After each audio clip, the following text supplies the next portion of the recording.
everybody. Hello. Hello. Good morning, or whatever. Or whatever. Wherever we're at. It is somewhere.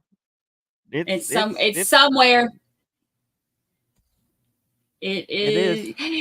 Yay! We reached 11K today. That's so cool. Very exciting. It's a lot of fun. It was like when we started noticing nearing 10K, it was like 26 days to get to 10K and then 4 days to push to 11. So I don't know what the deal is about the whole not the analytics, but the algorithm. But apparently like 10K, once you hit that, you start showing up in various other places for searches because about 65% of our viewers come from browser or the homepage of YouTube, which means we're on somebody's homepage. Which is awesome. Because I'm a nerd and I look at those things. Yeah. It's awesome. Oh, goodness gracious. Well, I'm glad you're here. I'm glad to be here. I've been here. Let's see, what time is it? I've been in this chair for about 12 and a half, almost 13 hours now. You've rooted now. Yeah, I don't know if you can get out of it. I can't move. I did get up once to change. I had, because we had a pajama party in day court today. Because I knew it was gonna be a long day. So I was like, you know what? We're going for comfort here. Normally I just have pajamas on from here down. So today, thank you, Kelly Gale. Thank you so much. Today I was like, we're doing a pajama party. So I had on my pajamas all day and I'm still smiling after 13 hours. But it's not forced at all. Not at all. I got tape holding up right here to make me, no, but I did get up once because we had the pajama party and I was like, I need to put on like an adult type shirt for, Dr. G's 100K party. You started early. Yeah. Court decided to start early this morning. I've been here for, oh man, I just did my sound effect and I realized y'all can't hear it. Dang. Oh no. Oh no. Hold on. Wait, we gotta. Oh, I think I did it. I'm new at this. All right, here we go. No, you ain't. There you go. Can y'all hear it? Did y'all hear it? No, I got to add you to the stage here. Hold on. Oh, all right, now we'll be able to. It's been 84 years. That's how long I've been in this chair. Yes. That's how long I've been in this chair. It has been 84 years. 84 years. For sure. We can add all kinds of screens. Now I can Not today, too. Satan. Not today. Although I'll leave yours on. I'll leave yours on. So you can hit some sound effects. Oh man, y'all. And then you also told me that we actually hit another milestone today on members. We did. Today was such a cool day with like our people just loving on each other. The day court trial that we're following it's tough. It's a tough one. Yeah. And our members were just like, everybody was just supporting everybody. And like, it was just this big lovey-dovey cuddle puddle community. And good. And then like everybody was wanting more people to be a part of our lovey-dovey cuddle puddle. So people were gifted memberships and stuff. It was incredible. And we, today we actually, we now officially have crossed over the 1,000 member mark. And we have 1,022 members. So that's awesome. This week's been, I can't even begin to explain, mostly because I can't talk about much of it. But it's been painful. So having some of these numbers, but even just hanging out with you all, I realize that no matter what kind of day or week I've had, I miss you guys, and it's helpful to me. But because of the week, I also haven't been able to kind of tune in to you all or to you and daytime. But I am able to kind of follow a bit in the mod Discord chat. And it sounds rough. It is. Like Yeah. that's an under. Yeah. Yesterday when we were watching, I'm literally sitting there like tears streaming down my face, trying to like trying to be able to form words, because like I mean, how do you even, it's been rough, but the community is so fantastic, like just, supporting each other, taking care of each other. It's just, this is part of this stuff that's like, and I was saying this on Dr. G's thing tonight, like this is part of the stuff that's like, you watch these trials and like, there's so many hard parts, but the way that like this community, like is like, it almost like supports each other, which sounds so crazy because we're all in different parts of the world and, whatever, but everybody just like getting through those hard times, having other people to, get through it with you, and everybody's like supporting each other, like, hey, take a minute if you need to, we'll be right here. And, like just, it's the best thing in the world. I love it. Yeah. I think it's hard trials, but I think it's surprising because in true crime it doesn't happen, but also on YouTube. And we say this all the time. We don't need to make this genre more toxic than it already is. It is so terribly toxic, and there are some folks that just want to watch the world burn, and it's evident. And but we don't have that here, and I really like that. Yeah. I like that. Where's that? Hard trials bond us together. I agree, Wendy. It's like we go through this stuff and like, we have all of these like inside jokes from all of our, different chat moments, and like, Lord knows Freaky Tiki will never make its way out of, my, like, that's going to be a joke for us. Like John, there's so many like, inside moments that we have, but like, and like the funny stuff bonds us so much, but also the hard stuff bonds us so much because everybody really does just support each other through that stuff. And I just love it. I think I've popped in on some other, streams before to like kind of see how, like, see different styles. Everybody has different, like, not everybody's going to be like us, and like, and you and I are also very different. Like I stream very differently than you do. Like we have everybody in the world is going to have their own thing. And like I love so many different things about so many different people, but there's been some that I popped in. I'm like, like, let me back on up out of this neighborhood. Like, this ain't where, it makes you so much more appreciative of, what we've got going on here. So I love it. Absolutely. No, absolutely. There have been plenty that I've popped into over the years, and I'm just like, Yeah. Or what I'll do is I'll just turn it off. Like, I'll just turn chat off. Because enough crap in my life, I don't have to read it too. Yeah. Or I don't want to have to read it too. But yeah, it's I'm multitasking. So as I'm talking to you, I'm also reframing the quiz entry form because it's different setup this tonight. So every now and again, you think you're ready. Yeah, well, you're ready when you're ready. What you can do. But that's exciting. So that's two major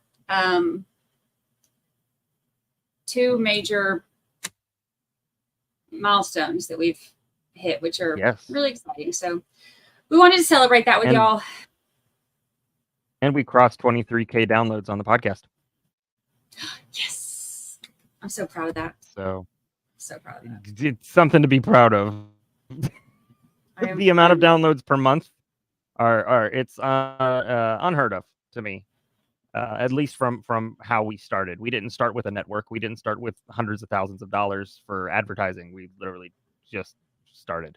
So, I mean, it's pretty fantastic. Yeah, I'm really proud of that. Pretty fantastic. You should be. You do a great job.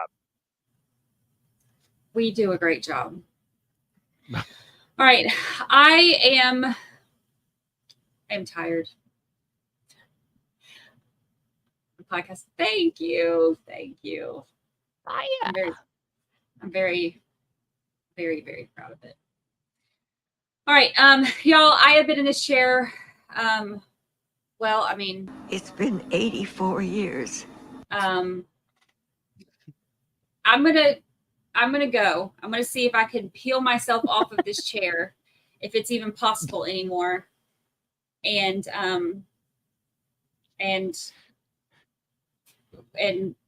see if I need to stretch. I need to do something. I didn't even take a lunch break because we were streaming Melly during the lunch break. So I went from, 9.5 hours on the stream. And then I went literally straight into Dr. G's. I was a guest on Dr. G tonight. So I went straight into his live for his 100K party. And then I had a very short break to scarf down some food while I was trying to chat on RA's podcast. And then came right in here. I have not moved. So I am, that's exciting too. I'll take all the celebration we get. Everybody celebrate. Mm-hmm. So I'm going to get out of here and let y'all have your night court. Brandy's away, night court will play. I know how it goes. So me and Lucy will see y'all on Sunday for the 10K party. And I'm so excited about it. So y'all enjoy, and I love you so much. Thank you. I will see you in a couple days. Yay! I'm excited. Oh, good. She gone. Lucy gone. And you're stuck with me, who's probably blurry. Yay. I'm trying to pull up something that the mods put together, which was a birthday bot, and that allows me to see who's had a birthday in the days that we've missed. And so let me check, because I know Julie, I think you have a birthday today. So let's see here. The birthday, where is there? Okay, all right. So let's see. What do I see here? What do I see? Donna E of South Dakota. Birthday was on the 28th of September. OKC Jim, I'm pretty sure that's Julie. Is today. Woohoo! That's all I have right now. So that's nice. So thanks mods of the Discord for putting that in there. That actually helps out. I can use that. I can use anything, but I can definitely use that. So yay! Woohoo!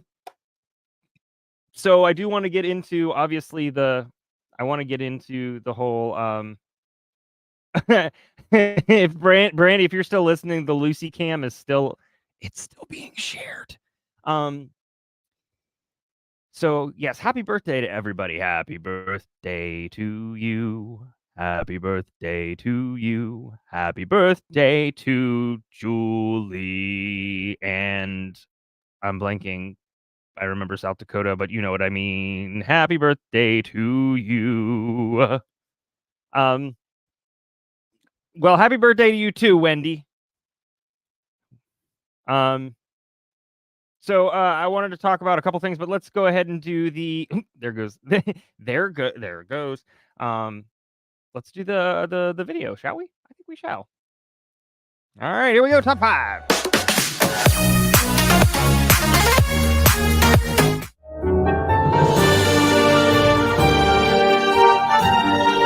You are tearing me apart, Lisa!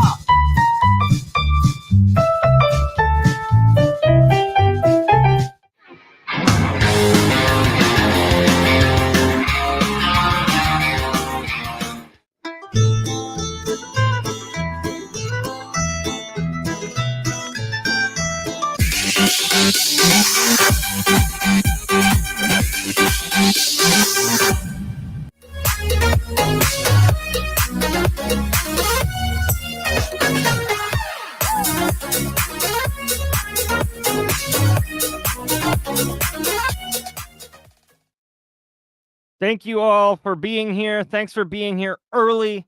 There's so much we're going to do tonight. So what are we going to do tonight? Well, let's talk about that, shall we? The first thing that I'm going to do is I'm going to show you kind of, for the monthly gifts, I'm going to show you what I've got because it finally came in. It came in the mail. And I'm very excited. I mean, it's nothing huge, but it's something that you'll get from me and Brandi to you. And as a thank you. And then I'll figure out the end of the year thing when the end of the year thing happens. Probably the day of. So I want to show you that. And then I want us to get into the quiz because I'm going to be honest with you, going over the quiz, it might take a little bit of time, and we'll also reveal who won. I will say this. I've decided to expand the per month, and I hope everybody's okay with that. Everybody who wins per month is going to get this thing that I'm going to show you. And then at the end, we'll have a few more people to play. There's more opportunities for everybody. I think it's a good thing. And so hopefully that's all right. Tonight is quiz. There is so much quiz tonight. There's so much quiz tonight. So we're going to go over the answers to the quiz party. Also, my apologies for how difficult that might have been to access. YouTube didn't like it. It wasn't a strike, but it was a, hey, take that down and fix it. And so I did. Because of course, I show good faith. I messed up. They thought that it was too long. The pieces that I showed. So yes. So as of, if you've turned in anything 5 minutes to 8:45, I've already checked it. Nothing's changed, so we're good. I've got everybody's graded, so we're good to go. But yeah, so we're gonna go through this. We're gonna go through the answers. I don't have sound to it because obviously I don't want this one to be taken down. So we will show the current standings, we will show the winners, and then we will show the end standings for the top 42, 3, what have you. And then we'll hop into the new quiz, which I think you'll like. Kelly had suggested something around the anniversary time or a couple weeks ago. I still need to work on that. There was no way I could do it today and do justice to it. I'm going to need to come up with topics and format and everything like that. So that was going to take some time. But Shireen had suggested something and I turned it into making it up somewhat myself. All right, so let me see here. All right, just want to make sure that the top 5 were correct on the board. And who's ready? Is anybody ready? Is everybody ready? I'll wait. Don't worry. I'll wait.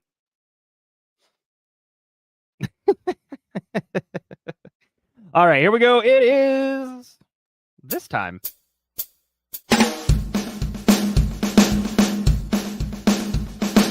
It's that time of the show again when we like to do a quiz. I quite like the quiz. Have a listen to the question and then shout what the answer is. Okay, I get it. It's your chance to show us that you're smart. I am very smart. And if you fall to pieces, well, at least you've played a part. That's okay. It's like watching pointless or going on the chase. So just sit back and relax and let us quiz on your face. Oh no, I don't like the sound of that. Quiz on your face. Oh no, come on, please no. Quiz on your face. Stop that. Stop it. Stop it. Quiz on your face. Oh, it's everywhere.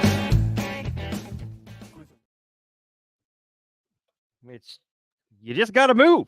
You just gotta move to that little ditty. I want to say thanks to Killer Rabbit Podcast and the 3 guys, Sam, Adam, and Benson, for letting me use their song that they put together. Absolutely adore it. It's the most ridiculous thing that you have ever heard, but I think it fits with Night Court. I think so. And I love it. So if you like Monty Python, if you like dry Yorkshire Leeds wit, head over and subscribe to Killer Rabbit Podcast. You won't be disappointed. All right. Before we get started, Kelly, happy anniversary. Thank you for the 4 months. Appreciate it. You do have an anniversary. Whoop whoop. Absolutely. So I'm also glad that nobody has tried to kick my butt after the show, at least digitally, because of that. I'm sure it's not everybody's favorite song, but I love it. So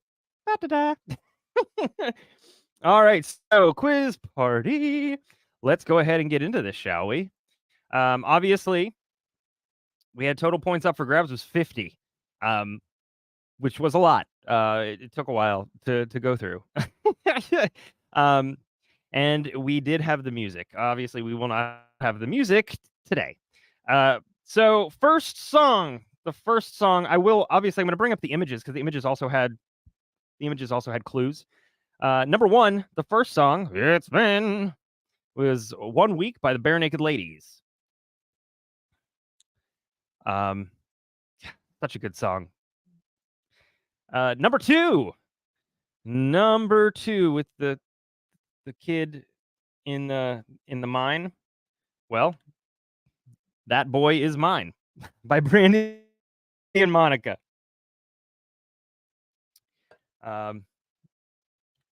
Number three was Sometimes by Britney Spears. Britney Spears. Number four was I'm Still Standing by Elton John.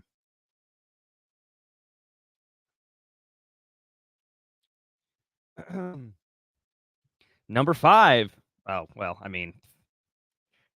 Daddy Yankee with Gasolina.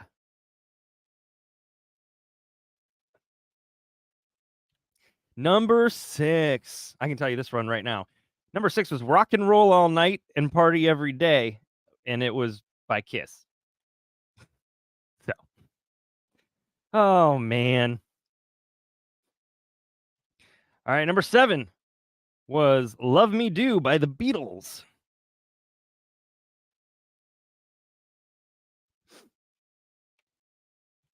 Number eight was Uptown Funk by Bruno Mars. Well, Mark Ronson featuring Bruno Mars. If you gave me any version of that, any version of Mark Ronson or Bruno Mars or obviously you got a point if you got one or the other. You got both points if you got both, right? So if you gave me any format, any form or function of that, you got the point for that thing. Number 9, Billie Jean, Michael Jackson. Number 10 is As You Were, As You Want It, Nirvana. Number 11, Tearing Up My Heart by NSYNC. Way before Trolls. Justin Timberlake there in the middle with his bleached hair and their tips and the 90s were fun. Number 12 is Hey Ya by Outkast.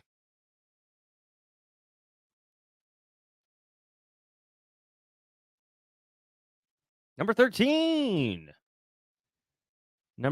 was When Doves Cry by Prince. R.I.P.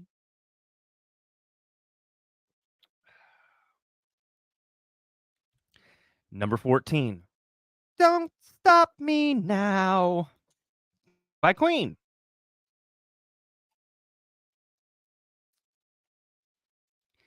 Number 15, Living the Vida Loca. I don't know about you, but that is the most late 90s, early millennium album cover that I have ever.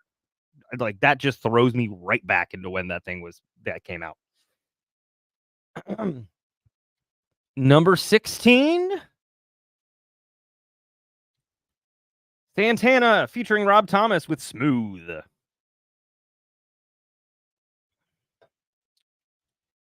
Number 17 is Domo Arigato, Mr. Roboto by Styx.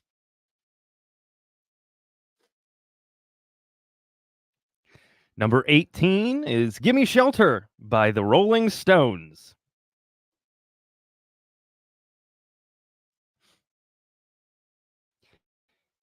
Number 19. I don't know if you all see the wrap in her hands.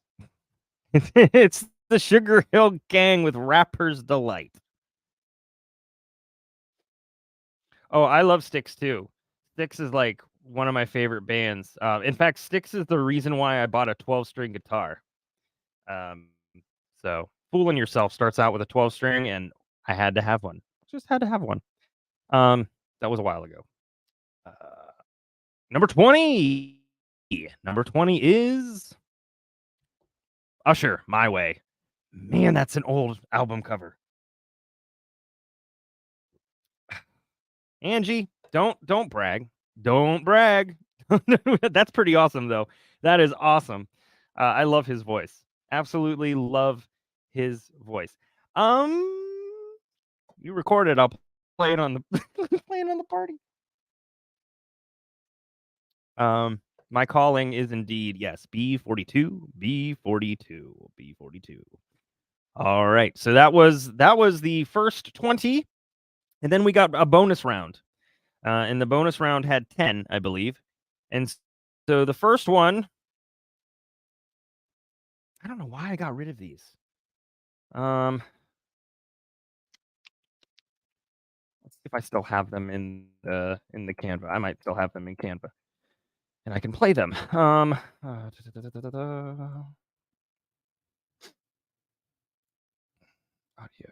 Okay, here we go. Here was the first one. Maybe. Here it is. All right. So number one was a car accident. If you gave me screeching brakes, if you gave me screeching brakes accident, if you gave me accident, if you gave me car crash, if you gave me any version of that, you got a point. All right, number two. I need to open this back up. 1 second. Sorry, everybody. I have to remember myself. All right, number two was, oh, okay. Here was number two.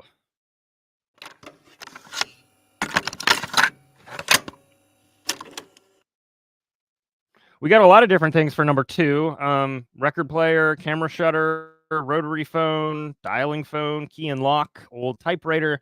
But it was indeed a cassette tape, or somebody wrote changing a cassette tape, or cassette tape player, or anything like that. You got a point. Does anybody remember those? Is anybody thrown way back into the pasty past? All right, number three. Here's number three, and this is interesting, and I'll explain kind of what I did with this. This is number three.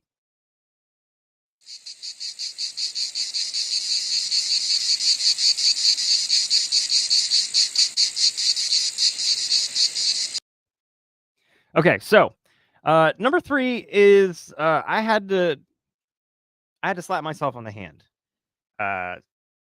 today. And it was because not everybody has these things. And so here's what happened.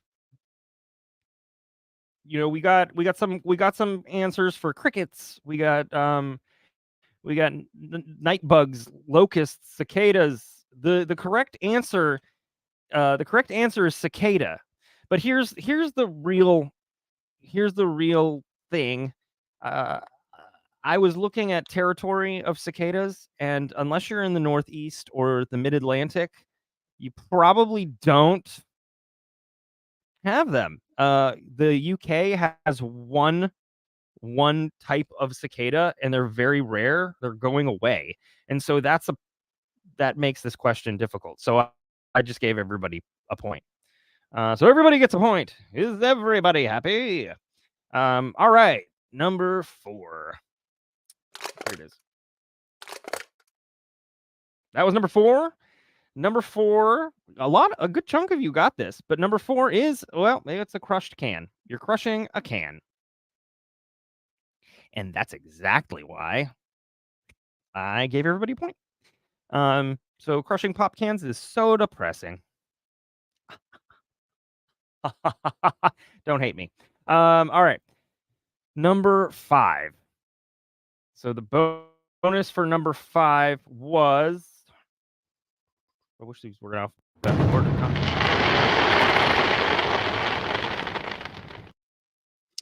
We got some things for this. Dynamite, bomb explosive, tree falling, thunderstorm. This was actually fireworks. Fireworks. I don't know if you can see this guy's face.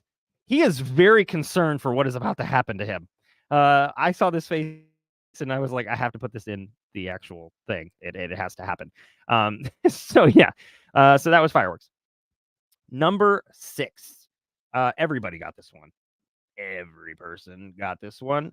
And this was the sound.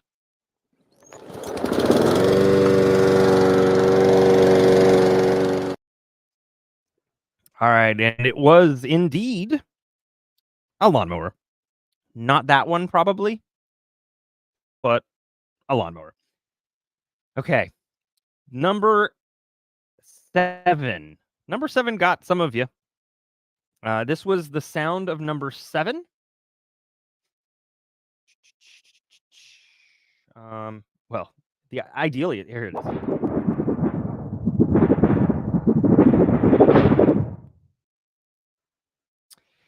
And we did get a good chunk of different things. Somebody wrote wind, not farting. Fetal heartbeat.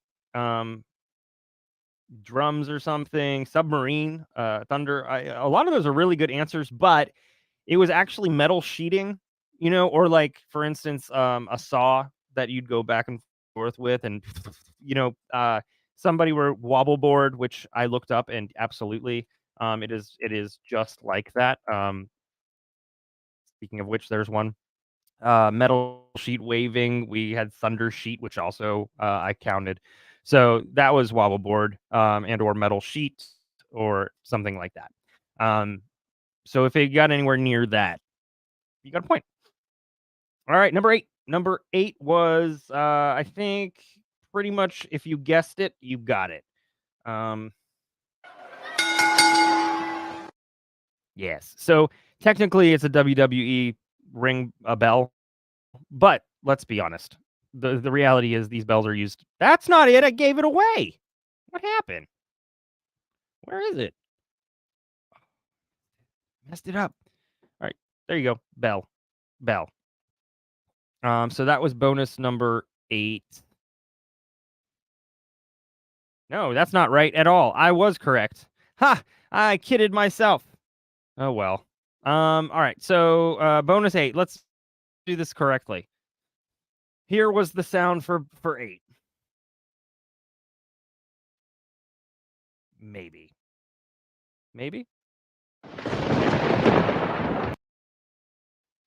All right, there it is.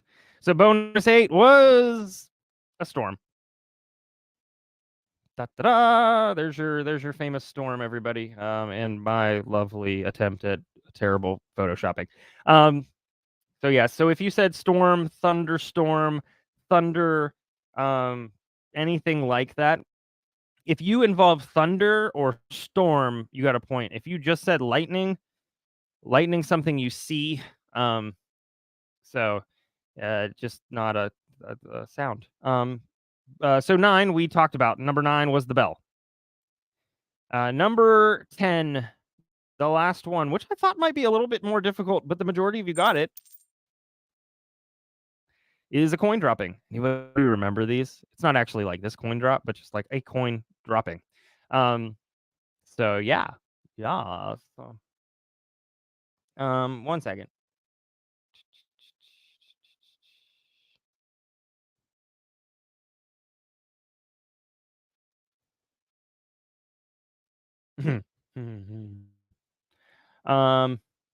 Yes. Cool.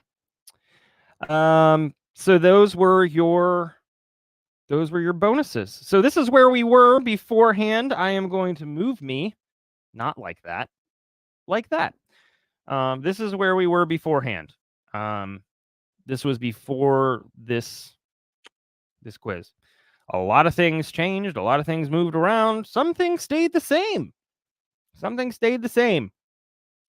I think a lot of you think you did worse than you actually did. I can tell you. What can I tell you? I can tell you a lot of things. Let me see if I can find real quick. Hold on. I'm trying to find the average. No. The average was, I think, far higher than I think you guys think it was. The average was 36 points. That's not bad. At all. You know, we had one person. We had one person who got all of them correct. And that one person I won't say right now.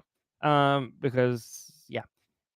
So, who's ready for a who's ready to see who won? Anybody? I sure am. Here's your top 5, everybody. Here's your top 5. You've got Angie Burt, Jody Allgood, City Kitty 865, Chunk of Bacon, and Lisa Wilmot. You are the winners of the first month of Night Court. And congratulations. That's really cool. So here's what's going to happen from the months on. Okay. You can really only win once. I still want you to play. Because that gives everybody a chance to kind of battle it up. What's going to happen is if you end up back in the top 5, we will move to the next one down to the 6th and bring it up. Because I think that gives us the full 5. So top 5, congratulations. That was awesome. I will say this. We had a grand total, which honestly is way more than I thought we're eventually going to play. But total, we had 52 people play. Not everybody did every week, but we had 52 people play, which is really, really cool. And 1, 2, 3, 4, 5. You top 5 broke 100 points, which is wild. So great job. Awesome job. Definitely keep it up. Continue to play. And so here's the final leaderboard. You can see, so your top 10, Angie, Jody, Shunk of Bacon, City Kitty 865, Lisa, Linda, Jaded Wonder, Shireen, Julie, Kelly, 56, 2006, and everybody can kind of look. Wendy, you asked for the leaderboard. You ended up at number 11.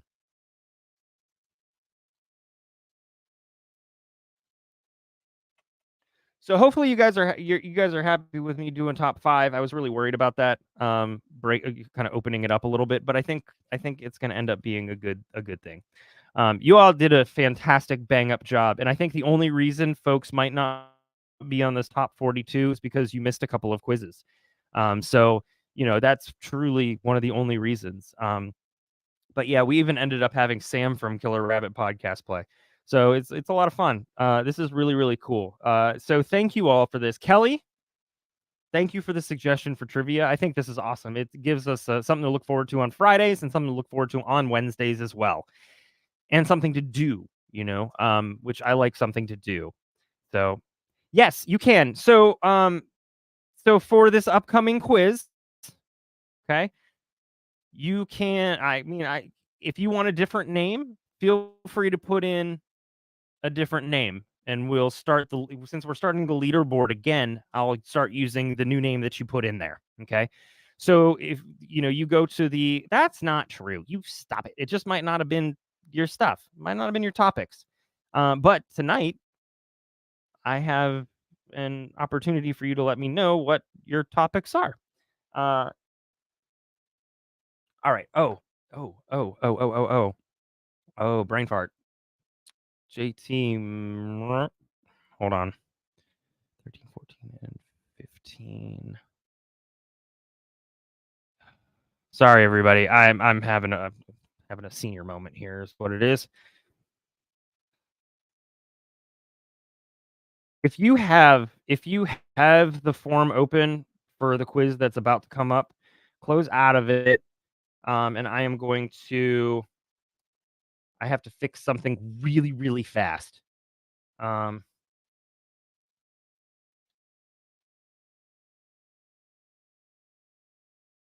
not take more than 30 seconds. Ideally.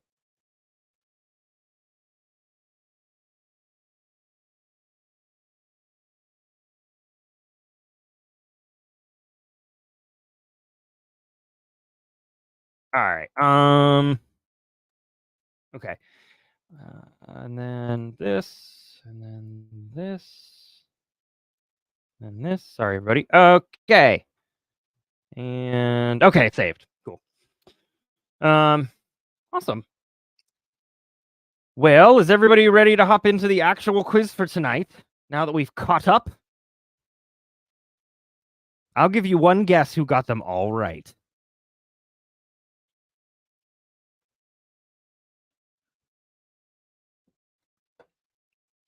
Who do you think it was?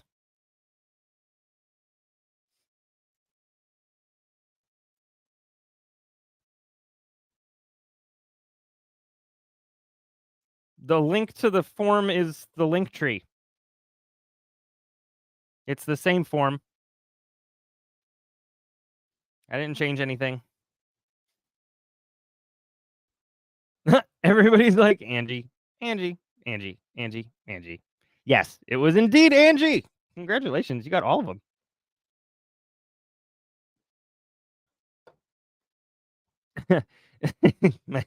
I mean, perhaps. Okay, so something that I didn't show you was what you all will be getting, which is going to require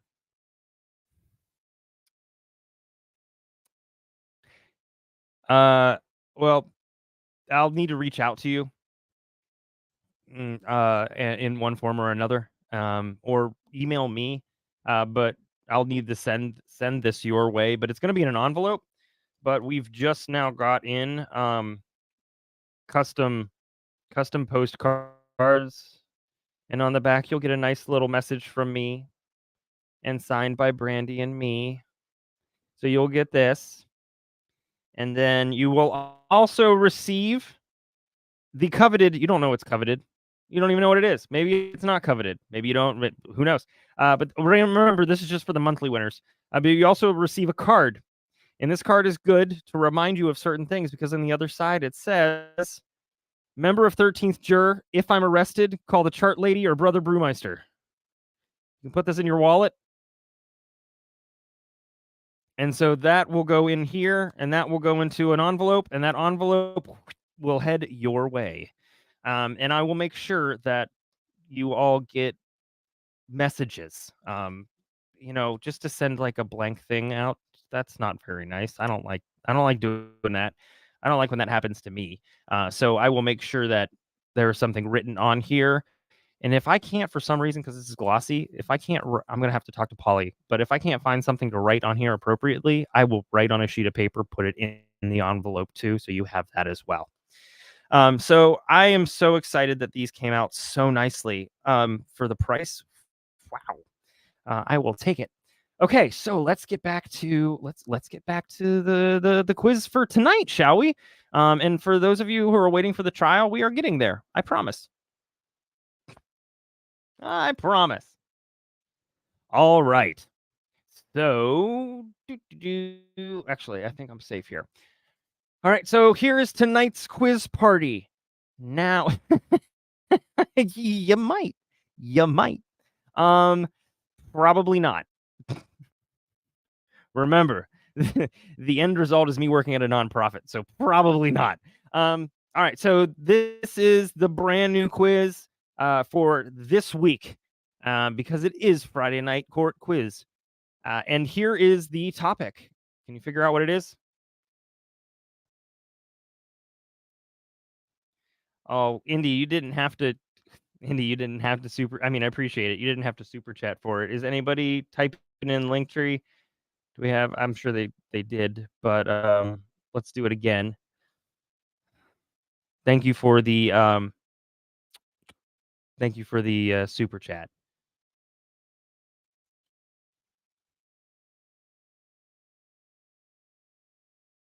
Oh my gosh, there's like 5 Linktrees that showed up.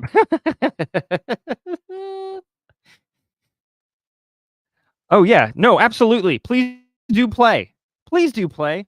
I would love for you to play. Oh man, it showed up like 5 times. That's good though. That's good. That's good. Yeah, please do play. Please do play. It's not yours. I made this. This is a combination of a lot of different things, but it's the same idea. But wait, what? Is he here? Did he sneak in without me knowing? That makes me sad. Oh, hi, Puppies and Pizza. I don't know if you've been in Night Court before. If you have, I'm sorry. But hello, welcome. Welcome. So go to the link tree, click on Night Court quiz form or some version thereof, and you will have the new one. Yes, the topic. The topic is, can anybody figure out what the topic is? By using those symbols? Like if you put the words together? I just want to see if anybody knows. Close. Yes, that. Those things. It's emoji. So what you're going to get is you are going to get 12 questions that are going to be I'm going to give you the topic because I don't just want you to have to guess. It could be anything. But I'm going to give you a topic, and that whatever the answer is will be within that topic, and it is going to be spelled out with emojis. And so it'll be a matter of breaking down the emojis that you see to find the answer. We have sent the link plenty of times. Scroll up, Holly. Because it's like 5 times by Streamlabs. If you've blocked Streamlabs, you gotta unblock Streamlabs because that's what sends the link.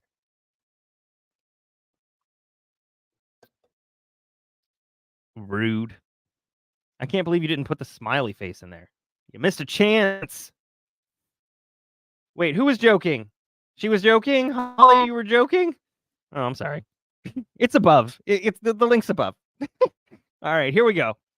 Sorry. Here's one, and the subject is celebrity.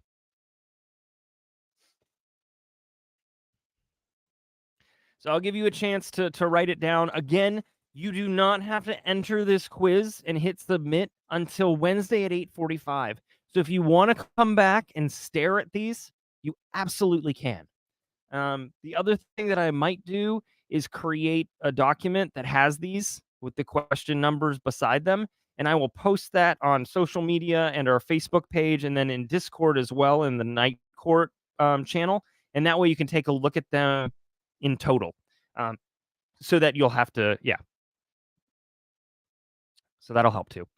All right, so there is number 1. No answers in the chat, please.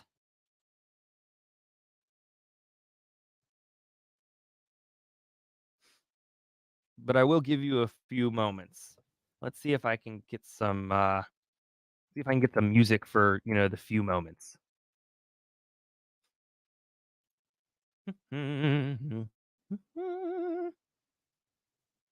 Let's do, well, it's Night Court, so let's do a little bit of this, shall we?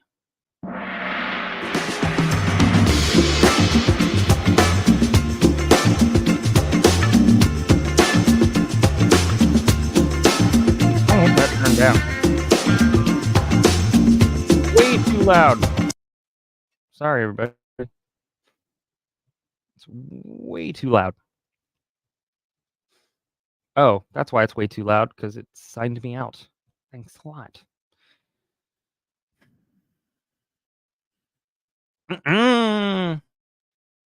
Start over. This is the first question.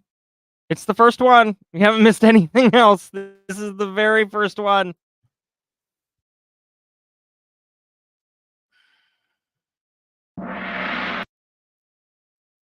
I don't understand.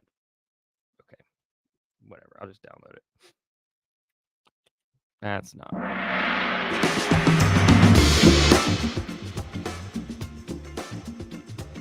There we go. All right. So that was number 1. Here comes number 2.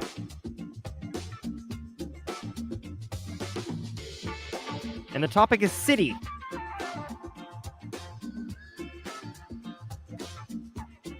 No answers in chat. Pretty sure you guys will be able to get this for sure. If not now, you will soon.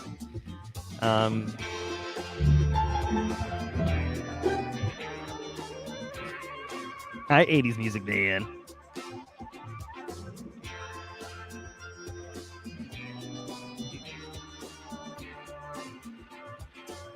Wait, who's too old to have fun? Not me.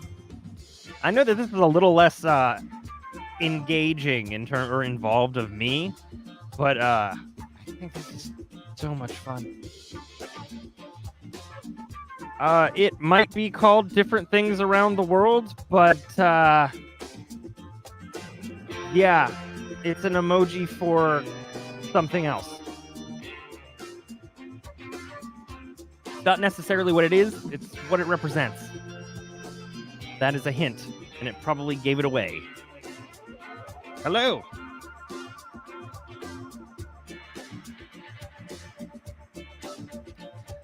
All right, so that was number 2.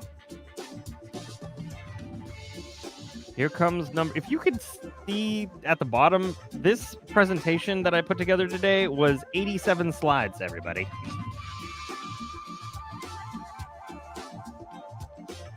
Brain hurts. It is not. Remember, topic city. All right, here comes number 3. It is a movie.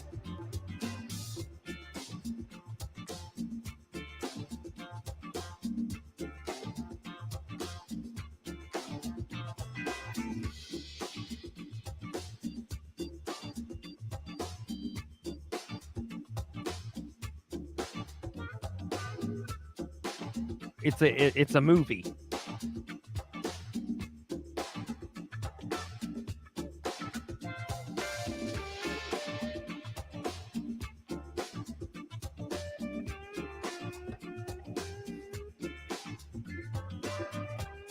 Don't opt out. You don't have to answer it now. You can come back to it. Remember, no answers in chat or guesses in chat either. Or hints in chat. Allow me to give the hints.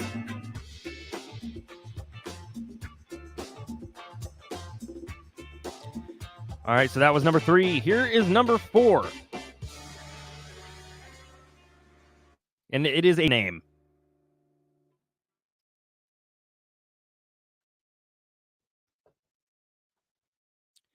It is a band, a name.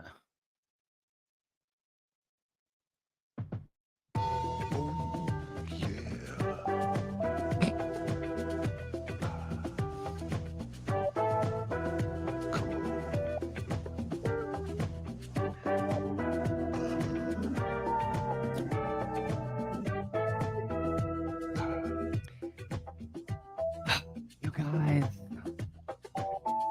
give me a break.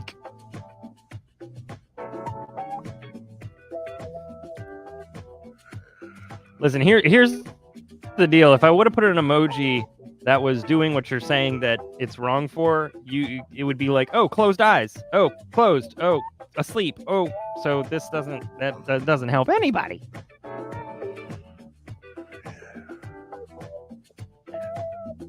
Wow, this music is far more sensual than I thought it would be. Oh well, here we are. 50 Shades of Trivia. That was number 4. Here's number 5. And the topic is a movie.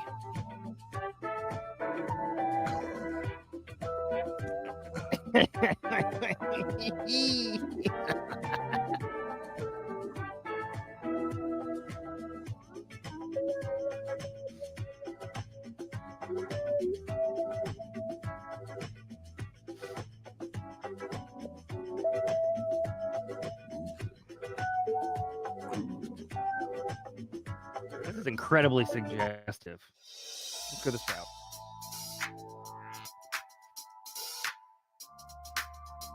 All right, here we go. Number 6. This is a children's book.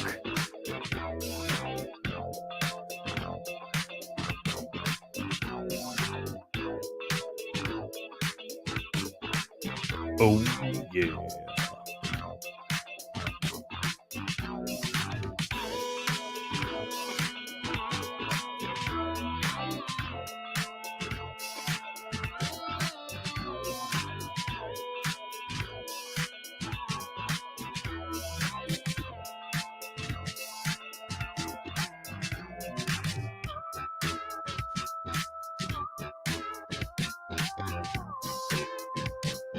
All right, that was number 6. Here's number 7. And it is a TV show.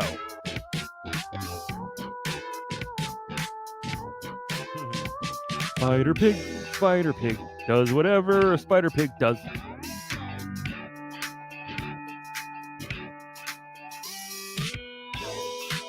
I never not give points for spelling.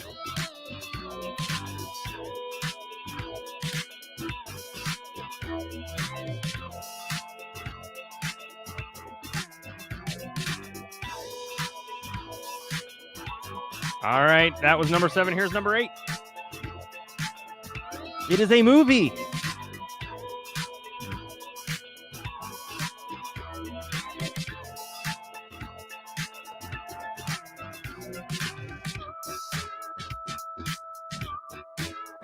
Not this time. Not that kind of quiz.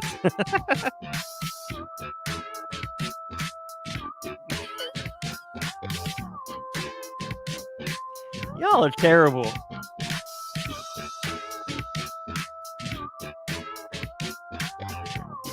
All right, so that was number 8.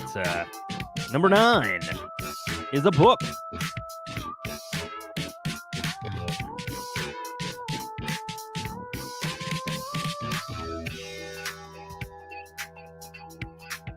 Remember, no answers in chat.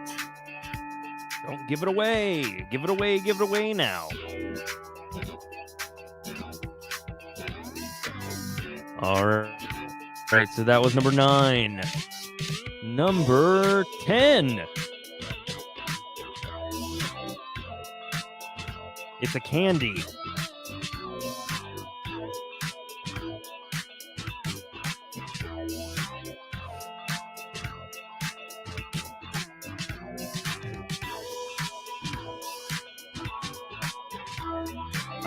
I will say this. You probably tried this candy when you were younger as a dare, or you did it once and didn't do it again, or you're like me and you actually like them. How's that? Oh, see? There you go. See?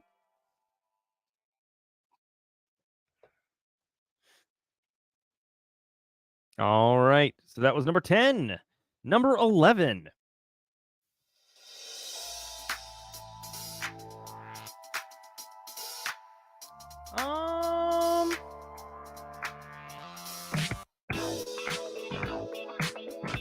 Let me see.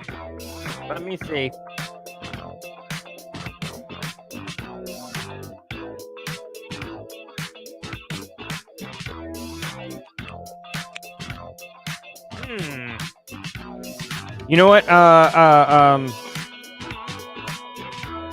Lisa, if it is and it's not anywhere else, I'll have to take that into account, just like the cicadas. So we'll see.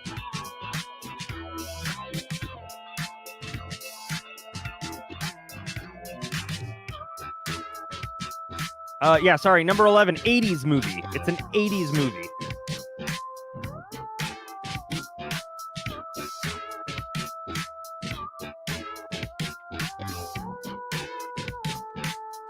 Now you guys see how lenient I was as a professor. It's just like, you know, I'm realistic. Like if it's something that is more, if it's territorial, I'm not gonna. Please don't put answers in the chat. All right, that's number 11. Number 12.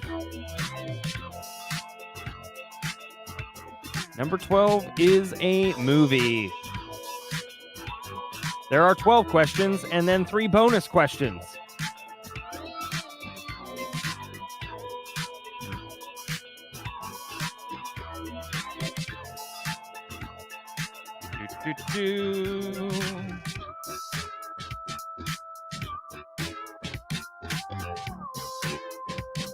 So that was number 12. Okay, so now we're going to be getting into our bonus. Nope, that's not true. This is number 12. What was that? What did I just do? Hold on. All right, you know what? Just... Oh, God. Just write this one down. There's probably one answer, one spot less. So in the first 12, put the second 12 too if you want an extra point. I've gone and mucked it all up. I can't math, y'all. I can't math. It's not a joke. It is 12 and 12B. So write it in the 12 section. Oh, God. 87 slides. What are you going to do? So when you get to the form and you see question 12 or answer 12 or whatever I wrote, I don't remember. I just did it. Put both answers in there, and we'll make sure that I give you 2 points if you get it or whatever. That was number 12.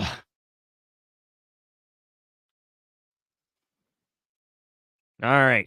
Now we're moving into the bonus, like I thought we were going to do. All right. These questions are, well, they're worth points. If you give me solid answers, you'll get 5 points per question. Obviously, I'm bribing you to give me feedback. But, I mean, of course I am. So, number 13 is, what is Night Court doing well? I don't think I have to spend too much time on these because you guys can write these in a little bit. So, number 13 is, what is Night Court doing well? Number 14, what could Night Court do better? What could we do better? To find solid answer. Something with substance, not something like everything or nothing or all the things or that kind of stuff. I want to know what works for you, what doesn't work for you. I am here for you. The show is yours. So I would like to do that and kind of work on it. So that really helps. All right, number 14. So what could Night Court do better? And then finally, number 15 is, what would you like to see happen on Night Court? So what would you like to see happen on Night Court?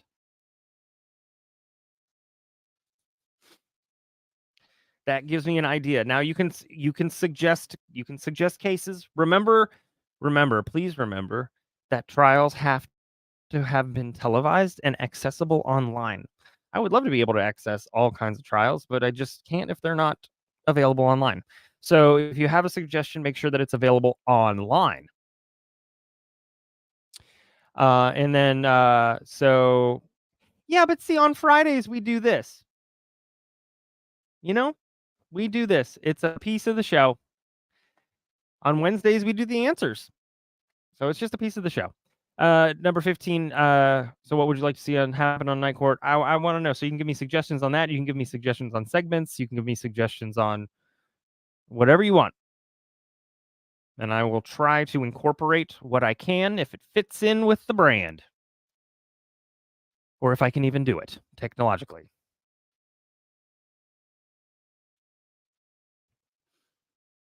All right, so those are 15. So you've got 16, really. You've got 13 regular questions and then 3 bonus. I appreciate all of you for working your way through that with me. I know that was long. So here's what we're going to do for the rest of the night. We are going to watch Joel Guy Jr., Tennessee versus Joel Guy Jr. And then near the end, we are going to, which is like, I don't know, like 2 hours. And then at the end, near the end of the night, we're going to do a guided meditation because I don't know about you, and I don't know what the deal is with this week, but it was a full moon every single day. It's not even a thing, but it was a full moon every single day. And so if you're into that, at the end of the night, we're going to do a guided meditation.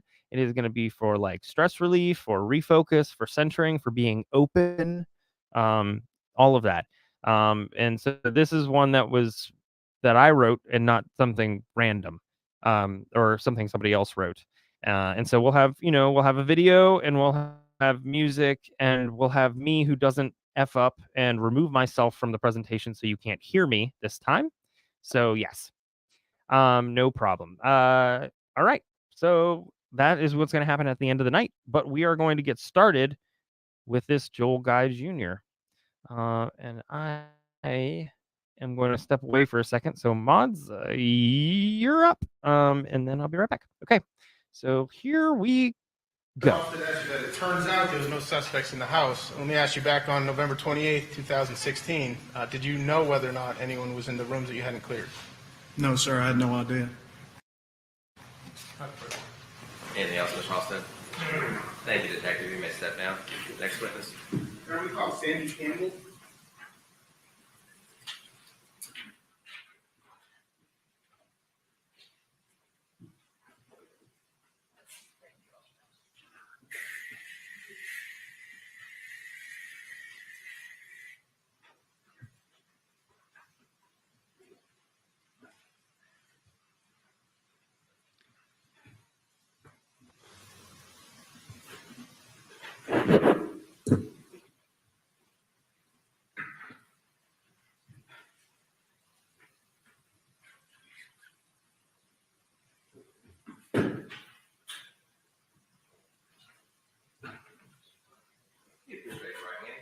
You solemnly swear or affirm the testimony you're about to give in the case now on trial be the truth, the whole truth, and nothing but the truth, help you God? I do. You may have a seat, officer, and once you're seated, you may remove your mask. Please speak in the microphone.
What's your name, ma'am?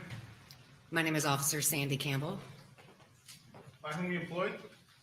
Knox County Sheriff's Office. In what capacity? I'm currently assigned to the Forensic Services Unit. And how long have you been employed at the Sheriff's Department? Almost 9 years. And has, in the course of your 9 years, of course, your employment, have you exclusively been in the forensic unit? No, I've been in the Forensic Unit for almost 7. Okay. And tell us what, if any, training you've received as it has to do with forensics, particularly processing crime scenes. Probably the most comprehensive training that I've received is attendance at the National Forensics Academy, which is a 10-week course recognized kind of worldwide as the standard, the gold standard of forensic services technician training. Okay. And what are some of the things that training that you undergo at the National Forensics Institute? We do many different kinds of things, ballistics, insofar as like shooting reconstruction specifically, and blood pattern analysis. We do just crime scene management in general, different ways of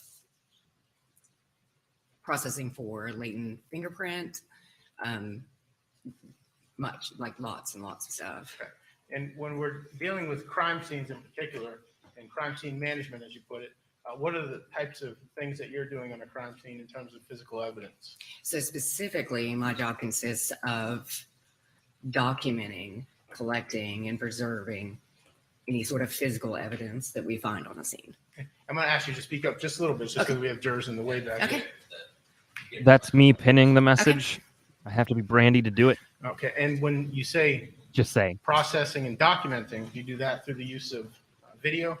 Yes, video and just a digital camera as well, photographs. And did you do a crime scene video in this case? I did. And Your Honor, if I could, I would late file Exhibit 12, I believe, and I'd ask to publish that. Exhibit 12 is currently in electronic form. So we're going to go ahead and show it. Sam, thank you for gifting a membership. I appreciate it. Denise, the TO. And before I publish, I'm going to go with a soft tell us L. why If you I'm wrong, became tell me. involved with this case when you Welcome to responded. the cult. My supervisor at the time was Captain Brad Park, and he called me on the phone and said, come over here to this address. We've got a huge scene. So, And do you recall what day that was? it was the 28th of November, And what year? 2016. Okay. And you did state you, in fact, did do a video of the crime scene? I did. And did you take pictures of the crime scene? I did. And did you collect physical evidence? I did. And talk to us a little bit about the practices and procedures that you use when you collect physical evidence. There's a lot of glove changing, so there's not cross contamination with DNA. And we preserve things in paper bags rather than plastic, because plastic over time can kind of degrade the evidence if there's biological material on it on the inside of the bag. So we're going to use. I'm going to try and work on the paper bags so volume that while it's happening. Air can help keep microbial growth at a minimum. And once you get a piece of physical evidence, do you seal that piece of evidence? We do. We seal it along edges with evidence tape that's then signed and dated. And where's the physical evidence stored? I'm sorry? Where's the physical evidence stored? We have it stored in the forensic services lab, which is downstairs in this building.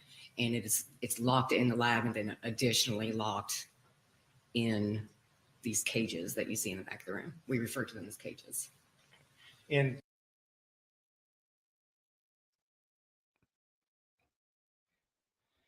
Every time this happens, rawr. 1 second, sorry. Okay. Initially, when we do a walkthrough in a scene, we're trying to identify Is obvious that louder? items of evidence. Does that feel better? So sometimes not everything gets marked on the initial walkthrough because we don't recognize its importance. Tell me if she's louder.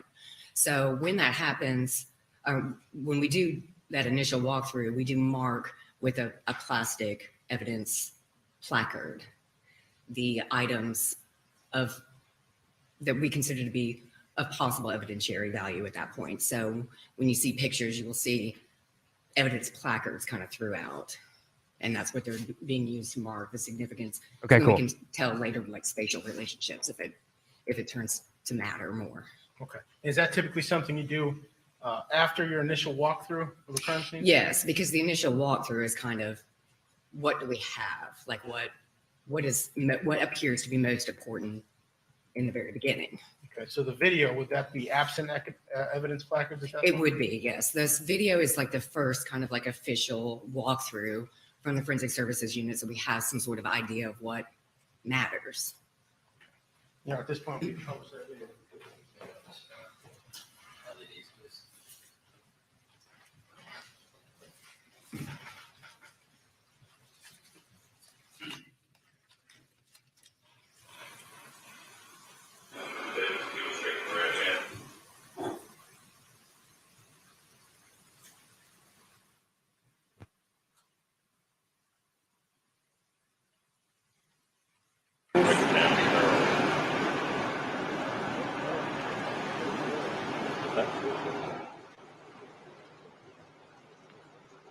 As you can see from the crime scene tape, it's very windy, and that's going to matter in just a minute in the video. It's very windy that day, so in the video, in just a moment, you're going to see why that matters, because this is something that we would not normally do on a scene that's about to happen. That would probably be, yeah. So where I can kind of explain what we're coming to as we come to it.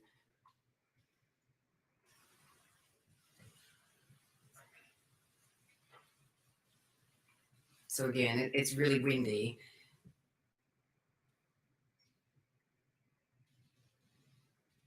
And this is just like approaching the garage. And this evidence marker is on its side to mark this piece of evidence. And it's so windy, it blows it over. And so I'm using my gloved hand to grab it and put it within, like inside the garage, to keep it from blowing away again.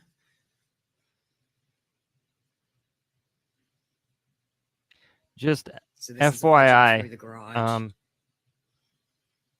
the things that are the most graphic are blurred.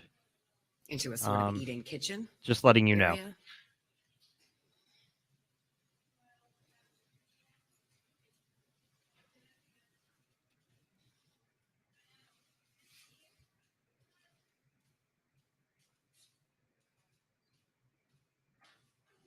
So table in the eat-in kitchen.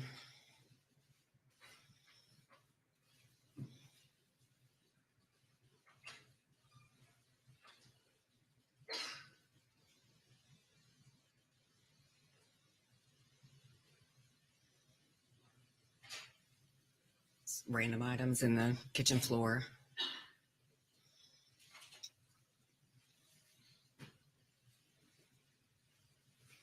And then this is the kitchen proper.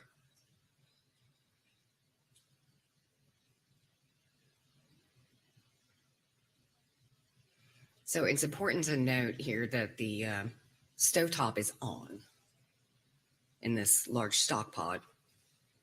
At this point, do you have any knowledge of anything being inside the stock pot? No. He asked if she had any knowledge of what's in the stock pot.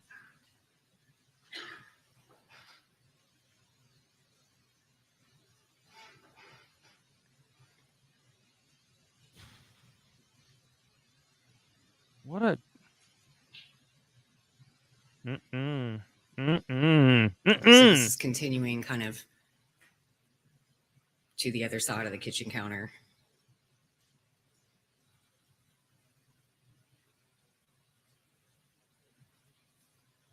And then on into the formal dining room area of the residence. That wasn't even upstairs.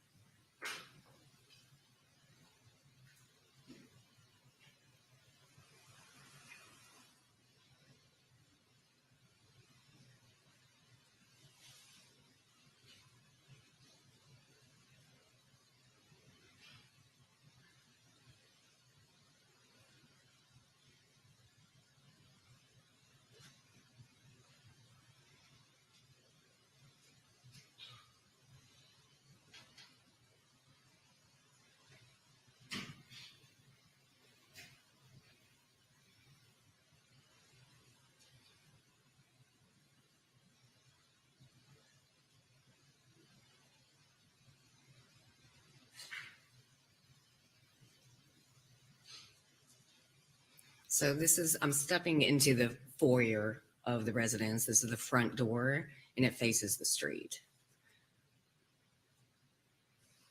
And here I'm noting that the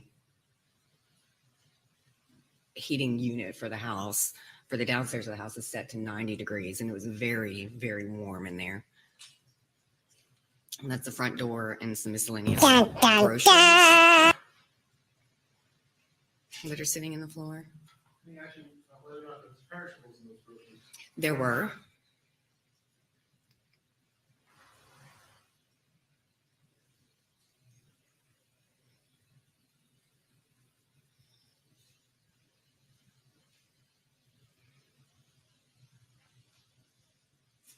So this is just a half bath that's in the downstairs.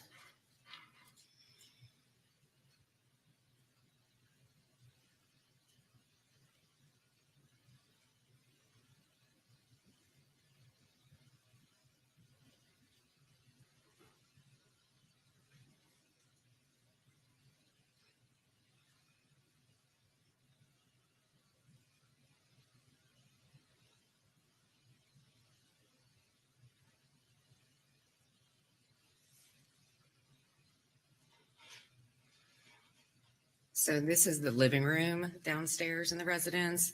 And you can see on this side, it's open to the eat-in kitchen.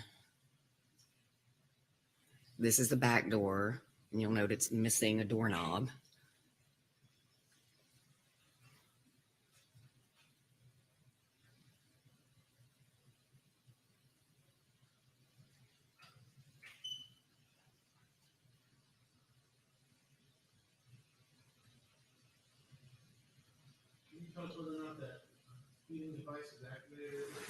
I don't believe this one was on.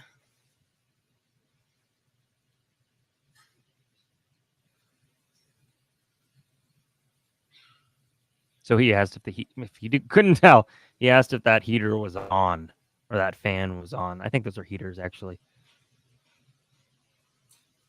So off the living room here is this kind of little office area. So that's what that next doorway For the is. dog.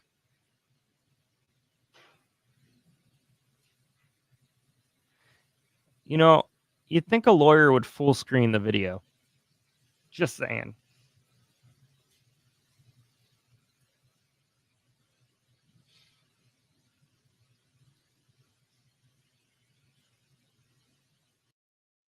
This is a really good question. So on the front door, because they were selling their house, on the front door was the realtor box, and he didn't want that on there. So he pulled that off. He pulled another doorknob off of a back door. He put that on the front door, and then he never replaced the he's a piece of work.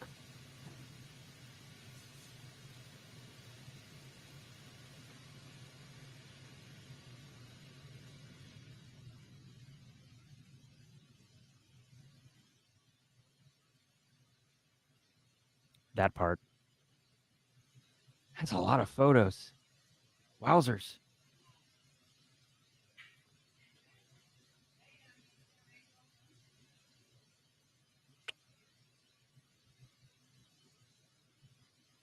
Good eye, I vamos. Good eye.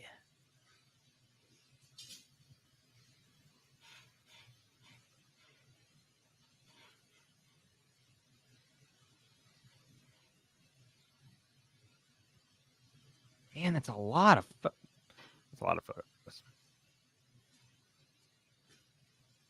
Yeah. Kind of looks like my parents' stairs. There's just photos all the way up it.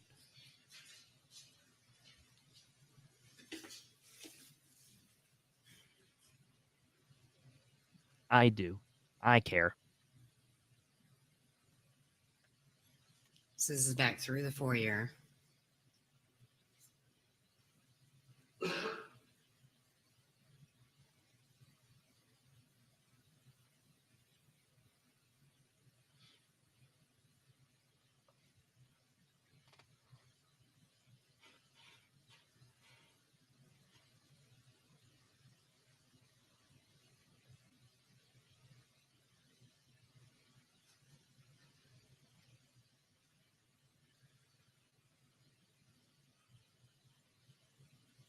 So there's some reddish brown staining right here.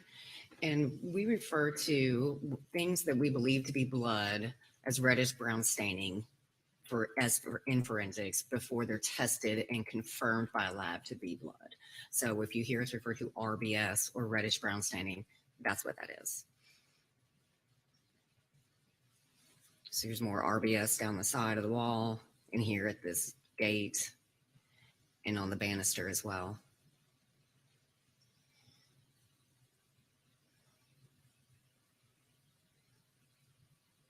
Oh man, I wish I could do an impression of Samuel L. Jackson. I cannot. I don't know anybody who could.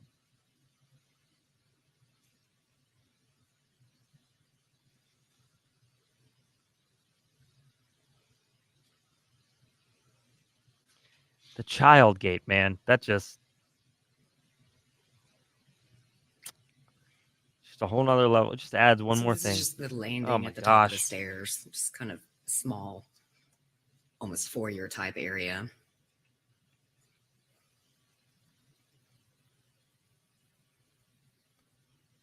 Jaded, check your Facebook messages.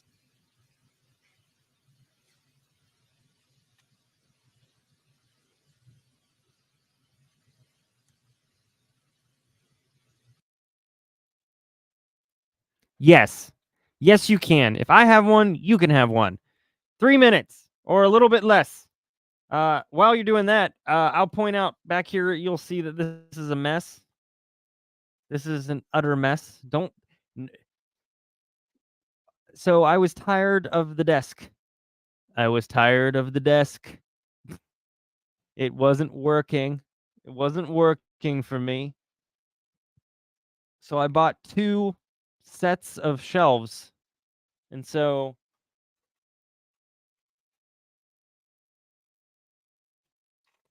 I have 2 sets of shelves that I've pulled together. And what's obviously I've got some neon that's not up right now. There's like paint that's you can obviously, when they say it comes off without taking paint off, they don't mean it. But I will be doing a acoustic tile design here, and then I will be filling these shelves with things that you've sent me, as well as books and albums and things like that. No, it's not gone, Shireen. It's there. It's still there. I just need to put, yeah. So I got things to do. This is what happens when you start a project and then your brain says, "Oh, but here's this." So yes. So we will have a prominent space eventually for everything that's been sent, as well as the wig wall, as well as stuff. So I'm excited. Yes. Yeah. I don't like the desk. I'll do it better. I'll finish it eventually. Hopefully this weekend I will be able to put the majority of stuff. Oh, I see now. Now I finally read the actual sentence. Where have I put the pictures of your wrestling days? They're over there right now, but hopefully, pops up. I just don't have enough. I didn't have enough space on the desk, and I wanted to make sure I was showing the stuff that you guys sent, because I think it's rude to get stuff and then, unless I'm using it, not show it. So I want to make sure that happens. That's always important to me. I don't want you guys to think it just goes in a box. Eventually, I'll have to start switching things out because you guys are way, way generous. But until that point, yes. Right? Right? Over there. It's over there. Listen, if I put your pictures up of your wrestling days, nobody's gonna listen. It's already hard to get people to be okay looking at my face. So I put up your pictures, and nobody's gonna want to look at my face. They're just gonna want to zoom into that. Not gonna do it. Yes, a gallery of generosity. I love that. So much so I'm writing it down in my bright pink pen.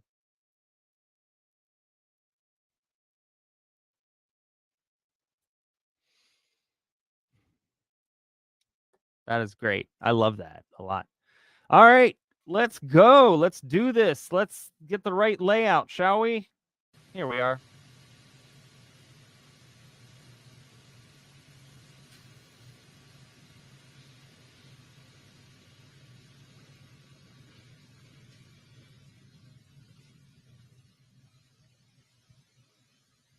There's more of that reddish brown staining on the wall.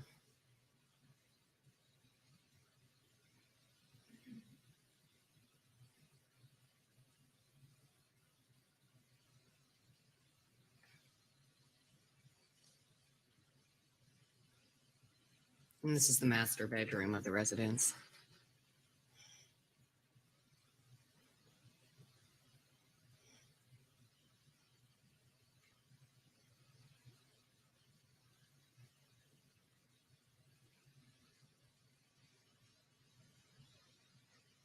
And I know we had to turn the volume of the video down so that you could hear me speak while I describe it, but the sound in the video changes at this point. There's a loud noise in here because there's a heater on and blowing within the room.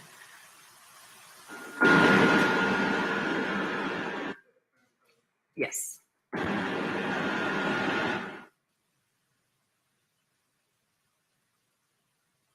That's a loud heater.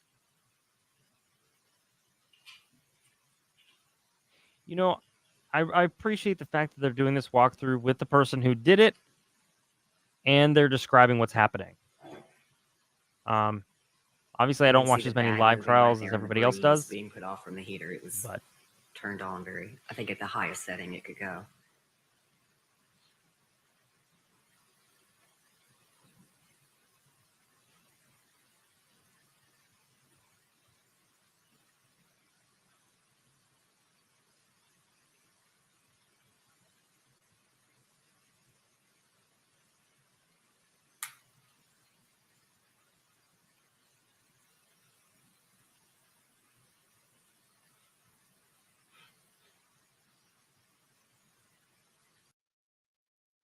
Pause. Wait. Nope. Nope. Nope. Nope.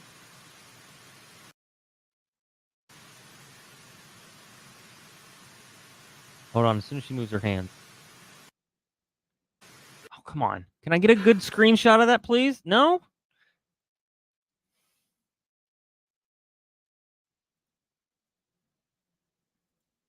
All right. There it is. 401k 53, bank 20, ins 75. Hold my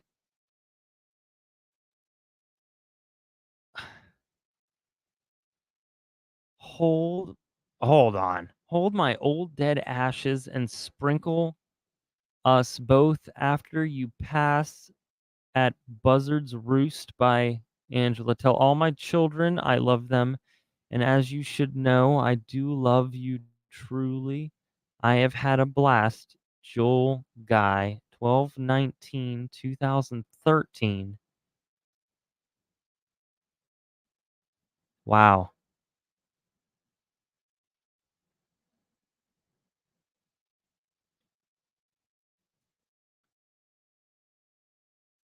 What are you all taking from that?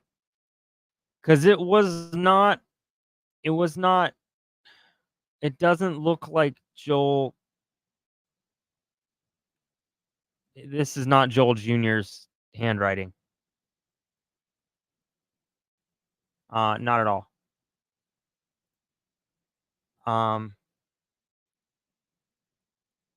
don't think it is. I mean, unless he get. So there's two options. I mean, I got to go back and look at his handwriting. He made it look like he unalived himself, or he allowed his father at some point to write it down.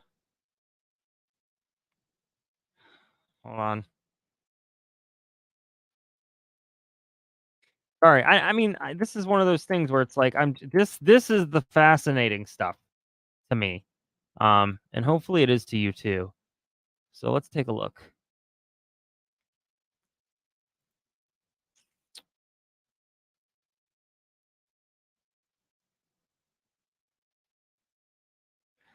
I don't. So I'm not an expert, obviously. I'm not an expert at all. But this looks like it was written quickly. And I don't feel like if Joel Jr. wrote this, and we may hear about it, but Joel Jr. wrote this, he would have had to take forever to do this, because in comparison to the actual handwriting, I mean, he might have tried to make, I mean, he had time. So it's possible.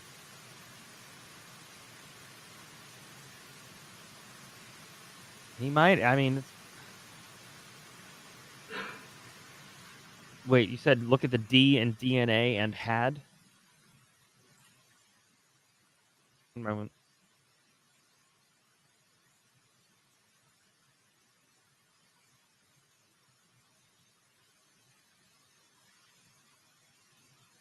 Nice pull. I see that.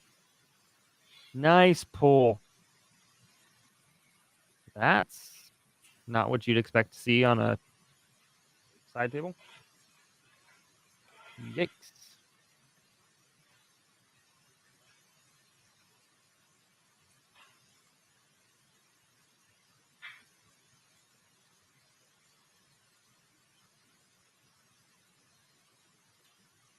He did have plenty of time. I mean, yeah.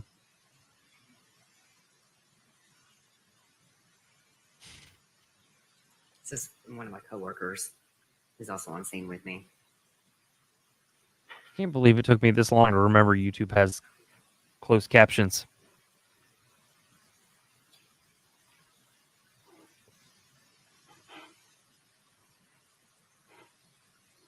So this is the heater that was on. That's an awfully loud heater.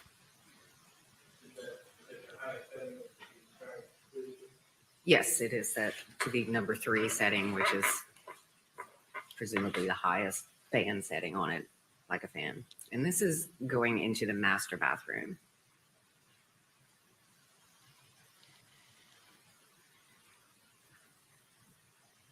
So what you're seeing here is plastic sheeting that's on the ground in 2 large Rubbermaid type tubs. And this is a shower with a hose attached to the top attachment. The shower head has been removed and a hose has been put there instead, like a garden Oh, it hose. does? I'm sorry. Yes, I can move it. I absolutely can move it. Thank you for telling me. Thank you.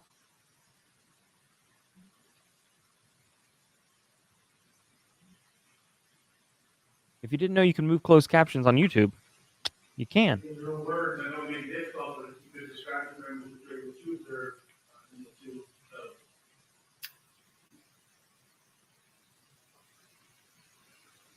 It was liquid with pieces of human body in it, in each of them. Both tubs had body parts in them and they were kind of bulging on the sides.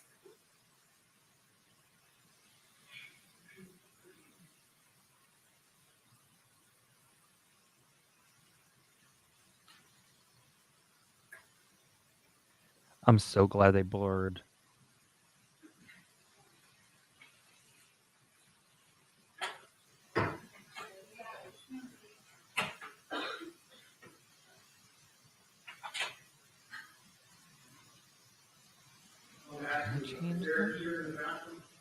There is a heater in the bathroom.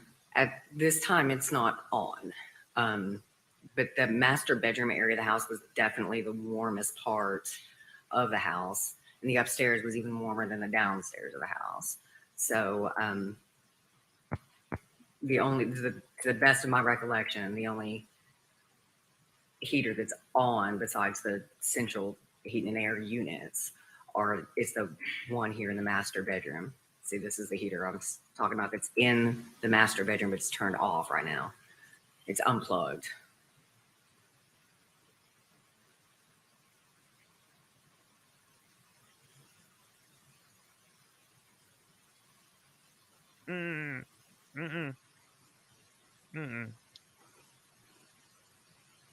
So this is a set of like dishwashing gloves that are turned inside out on the counter there.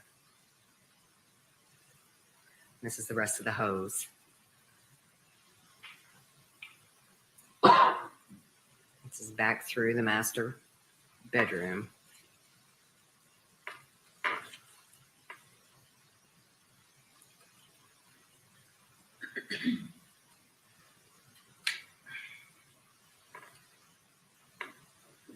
This is just the closet in the master, one of the closets in the master bedroom.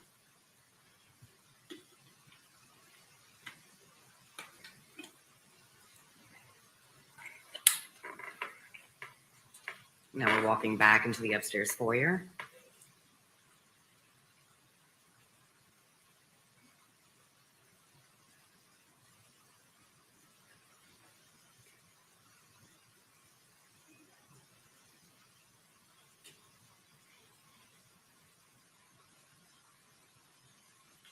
And now we're going into the guest bedroom.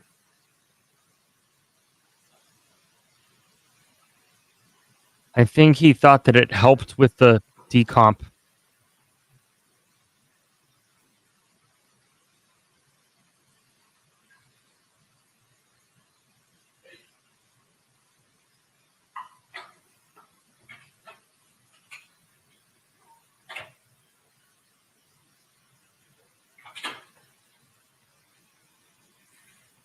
There's more reddish brown staining in the floor.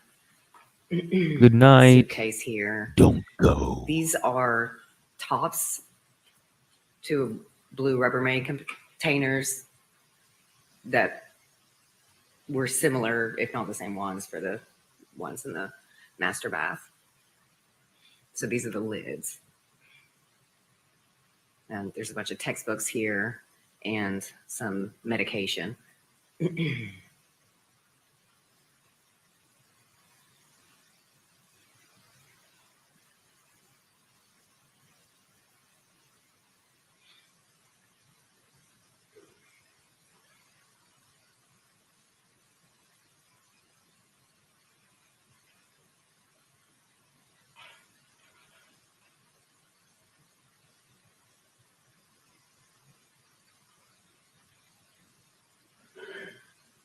Kitty, were you the one who sent the video to Brandi?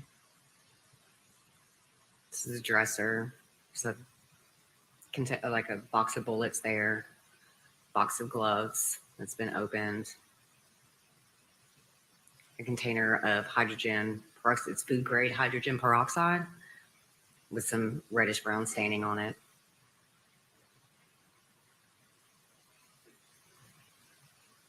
And here on the other side of the bed is a backpack.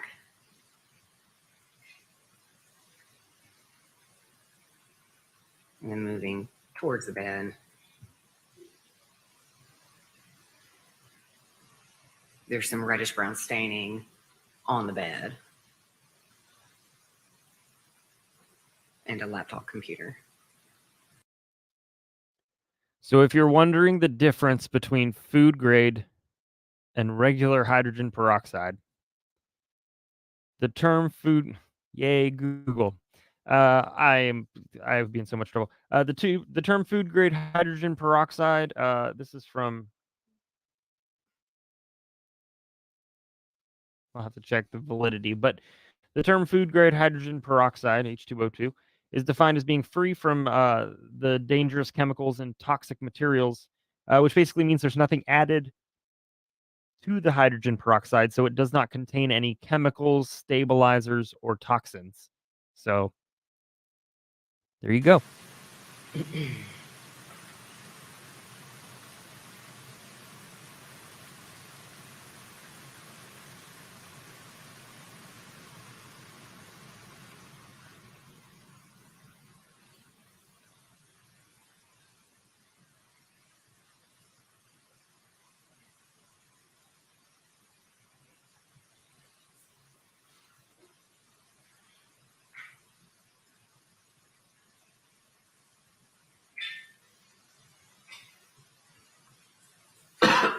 This is back out into the foyer.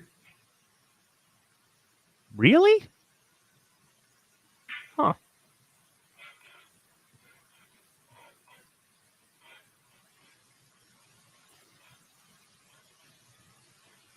And this is the upstairs temperature control. And it's at 95 degrees at this point.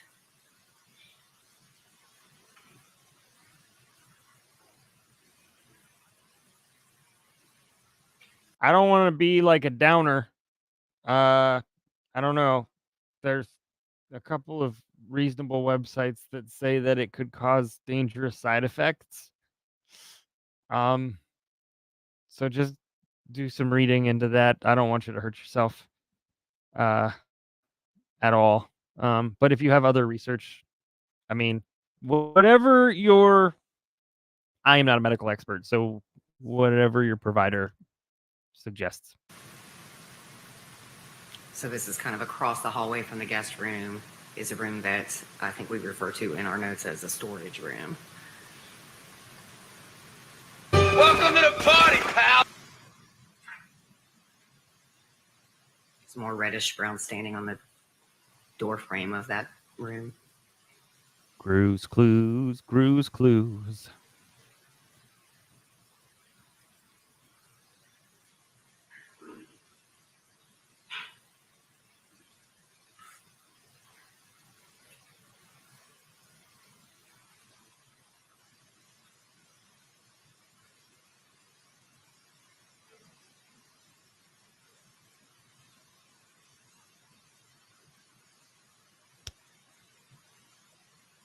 Wow.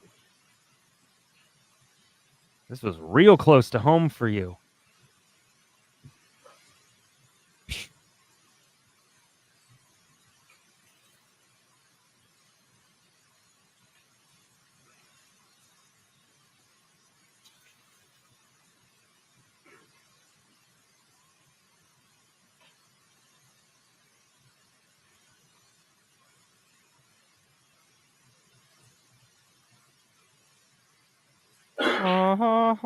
That qualifies you for sainthood.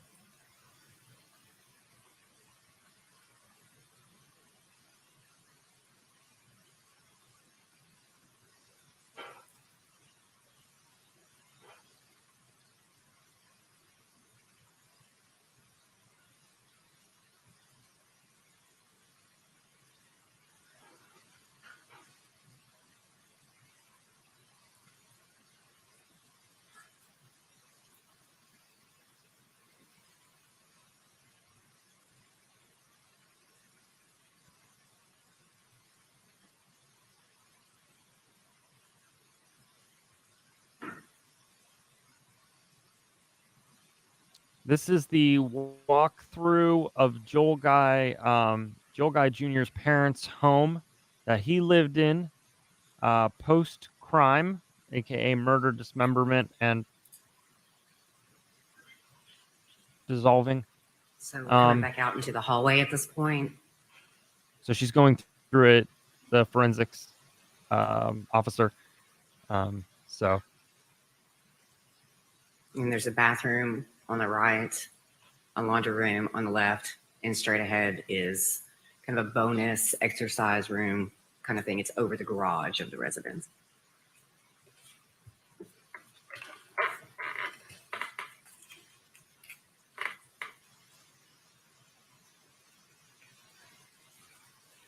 So this is the hall bathroom.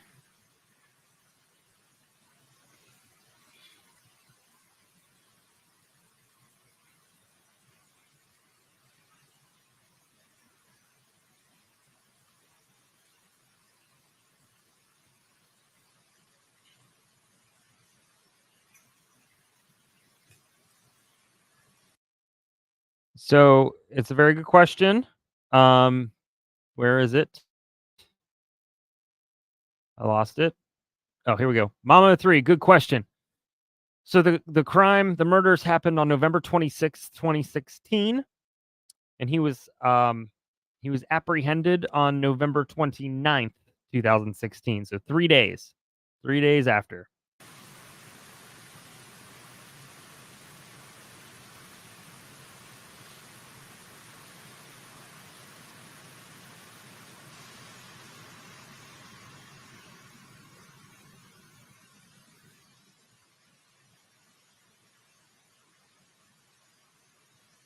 Thank you for the reminder.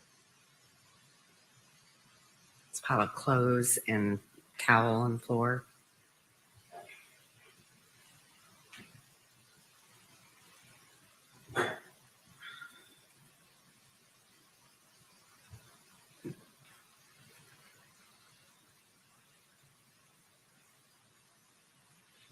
Right here in the corner, what we're trying to show is that there's a pile of, looks like used medical tape and bandage type stuff.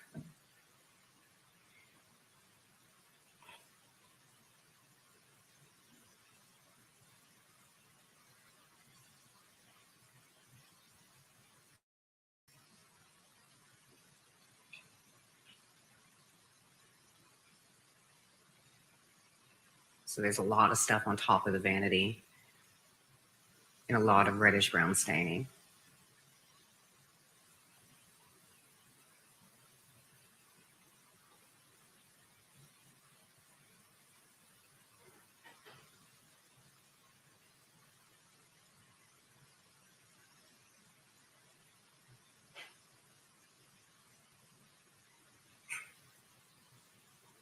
Thank you, Lisa, for the suggestion. Let me know if this is easier for you all to see.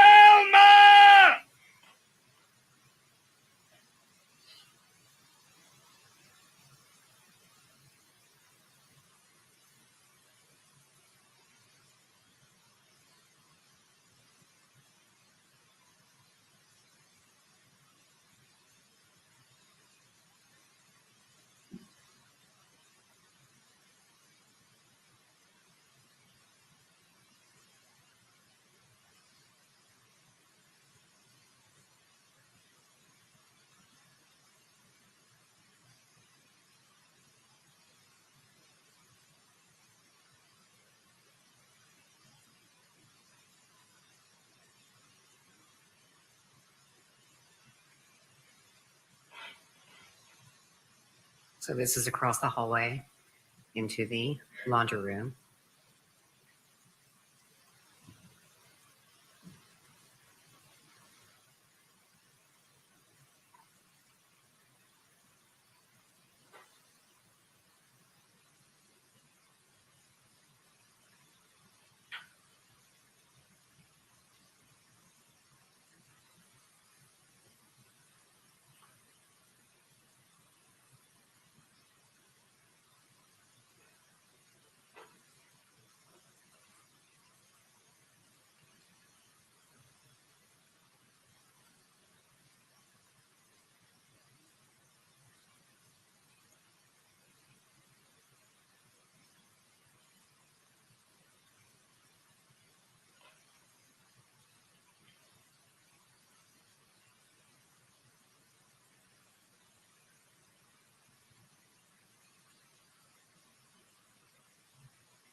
And this is back to the room above the garage. Looks like it's set up as an exercise room / possible guest room.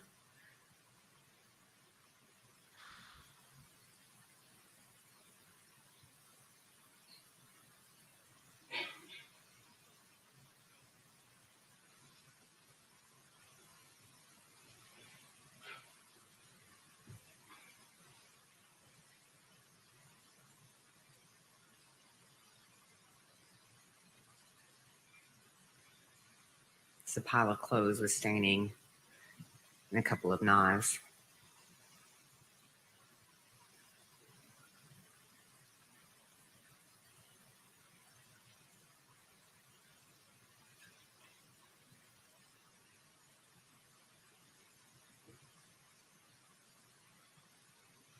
This is a large amount of reddish brown staining. And right back here at where this overturned Bowflex is,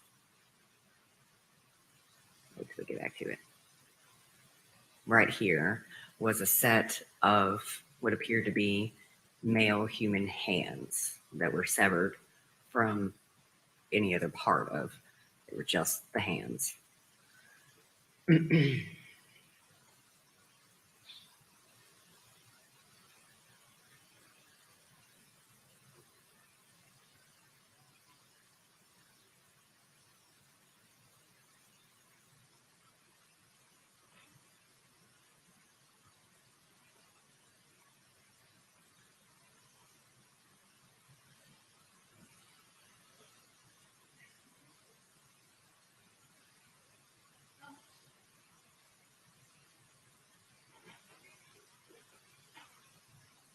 So more reddish brown staining on the door of this closet in this room.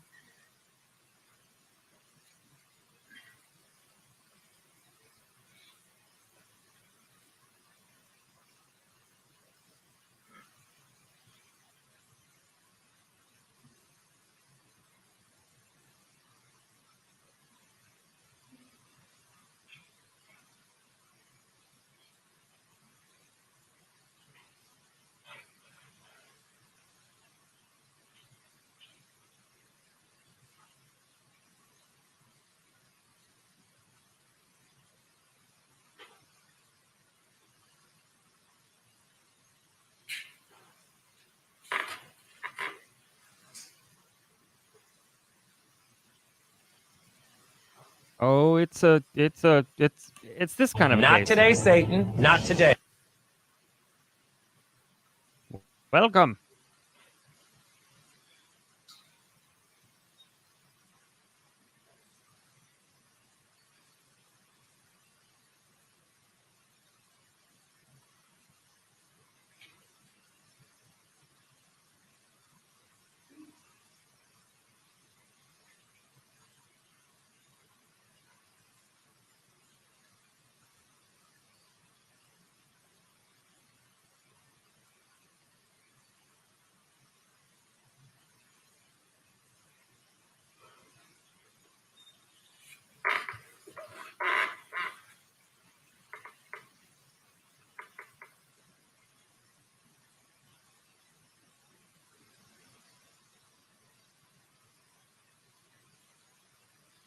Nope. Don't like what that looks like.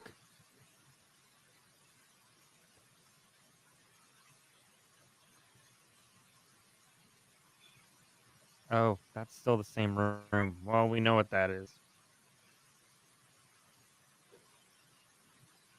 So these blinds are torn or broken.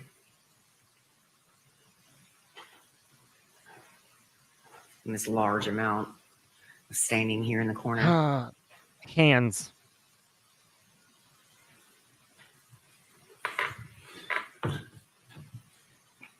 It's a real good question because the opening was like 45 seconds. And you say you took pictures as well?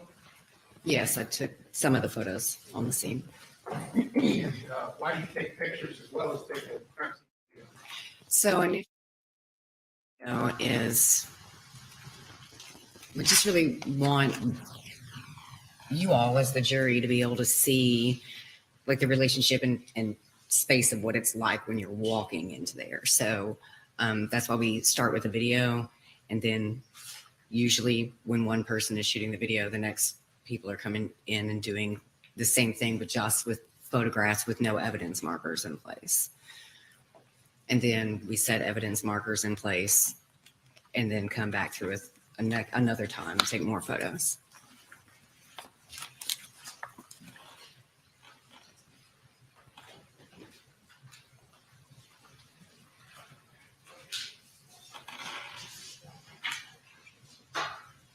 That proton?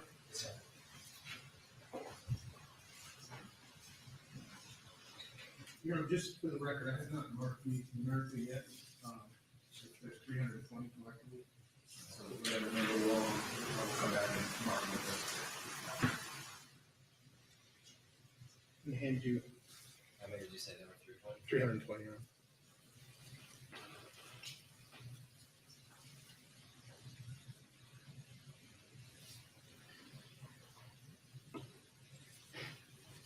That number range, right? Oh, it's 12 through 331. Okay. I'm gonna hand you, it's gonna be marked exhibits. What? 13. That's 332. Yeah, 332. So exhibits 330, 13 through 332. If you could kind of thumb through those and not individually, but tell us kind of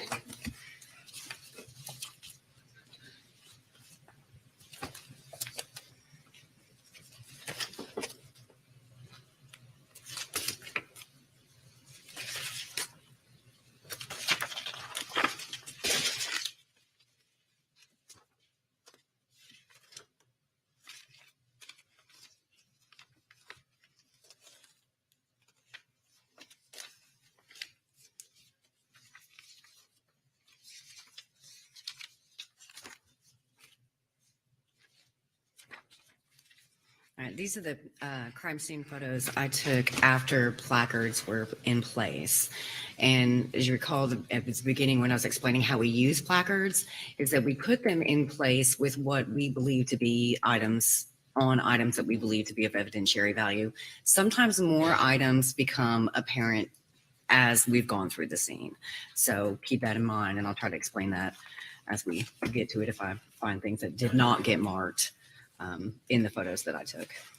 at this point we move exhibits 13 through 332. Any objection? I don't believe so, but I can't say. I know we've gone over the pictures. I don't know what each of those 320 are, but I know we've set guidelines, so I assume that they are within what we have agreed. Tennessee. Yes. They are. They do comply with the order.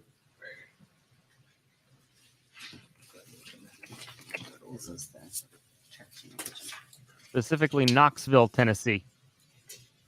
Are you going to publish all these? And you're. All right, folks, before we get to these photographs, let's go ahead and make a recess, 10 minutes, stretch your legs. Again, do not set the space for yourself. You can leave it up to the chairs to go to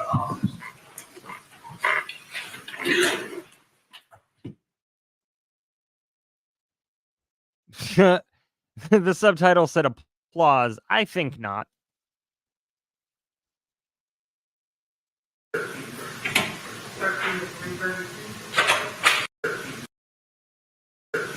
So strange, y'all. I'm gonna slow this down. Look at his eyes.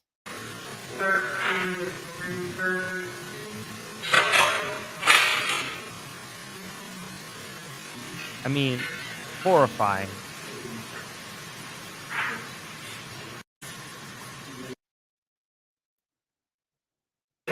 Welcome back, folks. We're ready to resume Officer Campbell's direct testimony. You're getting ready to see a whole lot of pictures. As you recall, when I told you when we receive an item into evidence, it is something that you're going to have with you in the jury room during deliberation. So you're going to have all these photographs. You'll get a look at them in a lot more detail. Since there's a large number, I suspect we're getting ready to go through these really quickly. You may be thinking, oh, I wish you could go back and see that. Well, you'll have a chance to go back and see that all you want to during deliberations, because we're going to go through these pretty quickly. Officer, you understand you're still on oath? Yes, sir. You may resume your direct examination.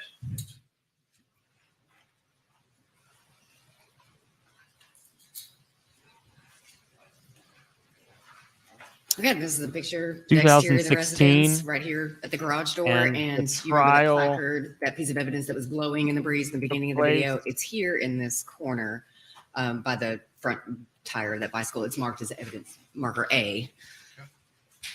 Next photo.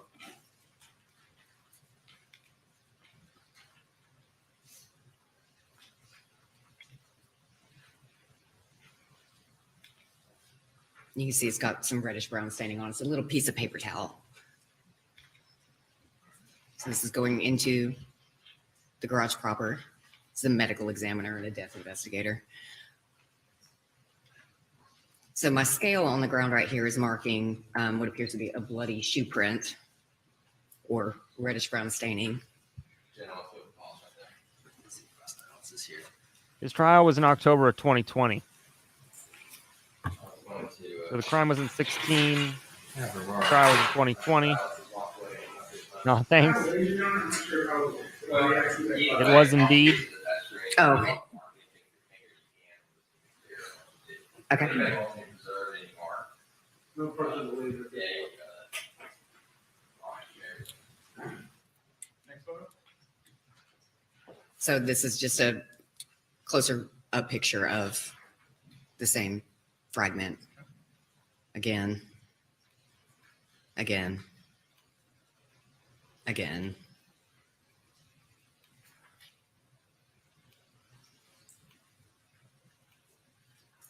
Yeah, so going into the kitchen, the eat-in dining room table, the table in the eating kitchen. Evidence marker B is 2 wallets and a set of keys. It's going to kind of do overalls of the room first. So stuff here on the floor, stuff on the counters, all marked. And what you're stating is all the placards have a significance or what you Correct. believe to be Yes. Yes. evidence. And the green box, did you have a chance to document what that was? Yeah, I think there's a closer up picture of it later. I'm not sure if it's in this pile of photos, but it's a box that's marketed as containing something that's marketed as a bleach sprayer. Going forward. So this is back at the table. So again, B is the 2 wallets and the set of keys. And did you have a chance to document whose driver's license was in the red wallet? The red wallet driver's license is Lisa Guy.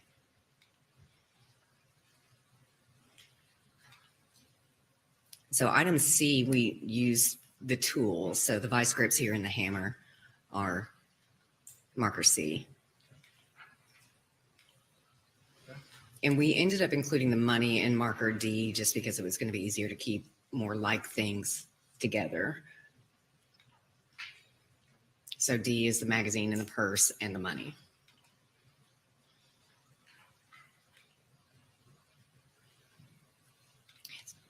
So this is a bag of trash and some towels. And like, I don't remember exactly how we broke it up. I'm not sure if you guys are going to get a list of the evidence, but bleach sprayer, bag of trash, towels, some rolls of trash bags, 3 containers of bleach, a bottle of muriatic acid, and an unopened thing of baking soda. There's also a lighter there.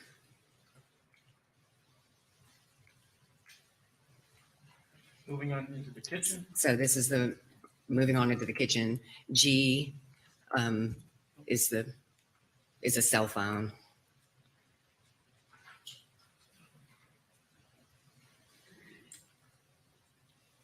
H is the stock pot.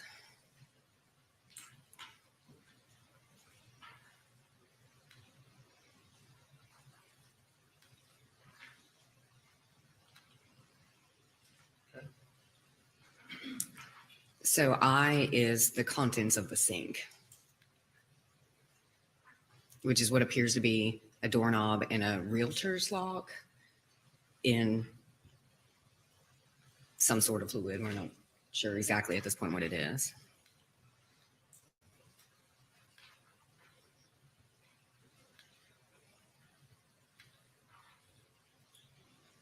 So this is the other side of the sink, and item J and K. And what does evidence placard J? I believe J is there's a set of gloves there, like disposable blue medical type gloves. In evidence placard K? I believe K is that empty pill bottle. Let me verify. Bear with me. It is that empty prescription bottle.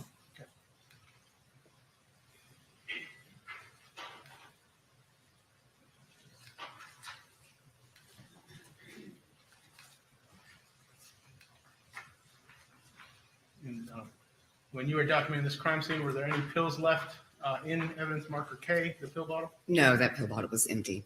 And did you have cause to look as to who it was prescribed to?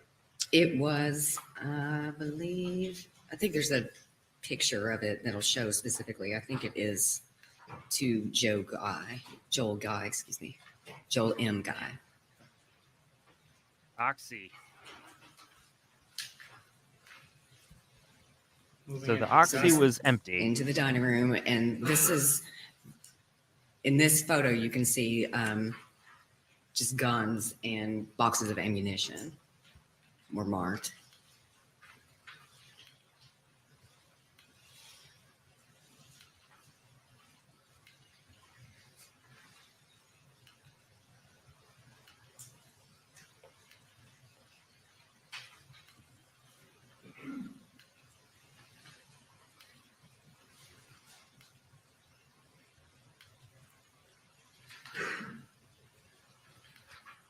So item W there that's marked as W is part of a doorknob and some like the interior workings of the doorknob and a screwdriver.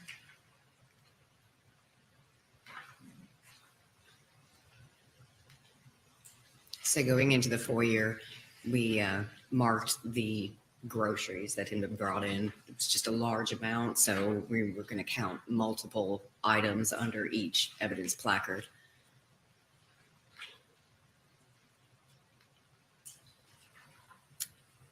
So there's some bacon and some sausage and some lunch meat, and all of these things were warm. They were no longer cold. Yeah. Dog treats, carpet cleaner.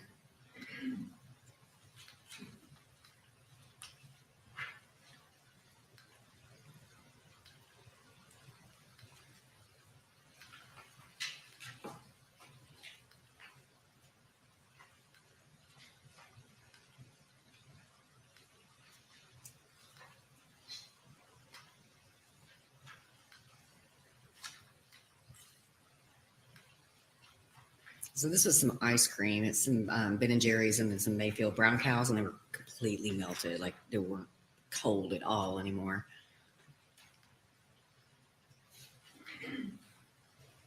Dog food. So this is back towards at the top of the stairs. So the upstairs evidence placards have an arrow pointing up to show that is representing it's the upstairs of the house. So we've started over with the alphabet, but now there's a arrow indicating that it's the upstairs. In this group of placards, A, B, C, D, and E. Yes. What is that? This is all the stuff that was kind of at the top of the stairs in the kind of foyer area.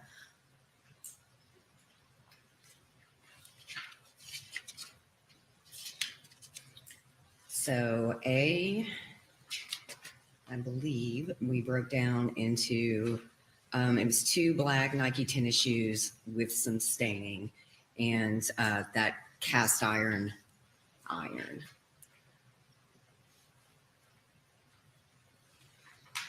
We also considered item A to be that pile of clothing there that all had been cut. B? Let's see. B is an empty bottle of crystal drain opener that says lye 100%. One empty number 2 sewer line cleaner. It was a 6 pounds, 8 ounce container of it. And evidence marker C. C it is a stainless steel kitchen knife, so you can't really see it very well in this picture, but there's another picture of it in a moment. And evidence marker D. D is more empty containers of this 6 pound, 8 ounce number 2 sewer line cleaner. And are these empty or are they Yes, full? yes, all of these chemical component containers are empty. So Okay. you can see right there on that close up of C that there's part of a knife there. So it's underneath some other stuff, but Would that be what you're describing? yes.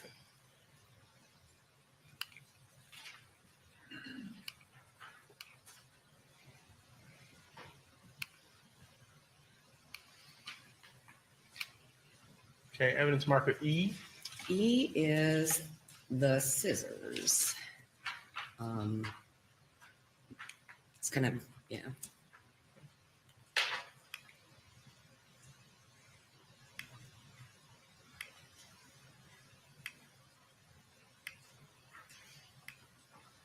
Okay, moving into master bedroom. Yes, in the master bedroom, this is a large amount of items kind of in the floor piled up there. So we divided them the best we could. So there's multiple items under each letter, every number placard. Evidence marker F. F, I believe, it says 2 trash bags, 2 black trash bags. Thanks, Jen. And evidence marker G. G, we have as 1 empty Clorox glove packaging and 1 gray bag. So that gray bag right there. And evidence marker H. H is this Walmart bag right there containing, I believe it's Walmart bag, containing starter gray workout pants, gray long sleeve t-shirt, and 2 pairs of gray socks. Okay, evidence marker I. I is a 3M dust mask and Irwin vice grip tag. And it's also 1 unopened gallon jug of Liquid Fire is the brand of drain line opener. And evidence marker J. J has a lot of stuff in it. It's got it's Flex-On hose packaging, HDX extension cord, Sharpie markers, safety goggles, a Defiant heavy-duty timer, Delta shower head, Irwin vice grip, a Home Depot bag with HDX extension cord, a piece of plastic packaging.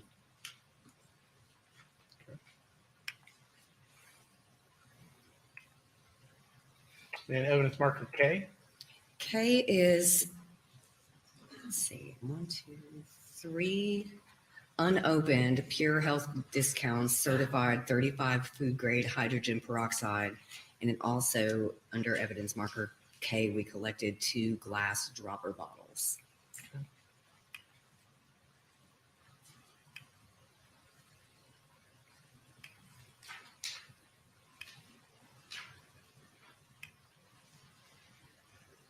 That better depict. Okay.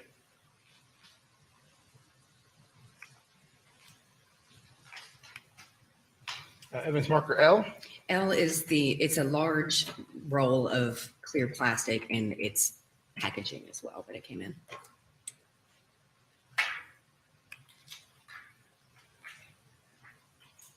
Is that plastic that you describe, is that consistent with what's in the master bathroom? I can say that it appears to be cut. It doesn't appear to have come from the manufacturer with a jagged edge. And the bathroom floor is also lined with a piece of plastic that appears to be cut. Evidence marker M.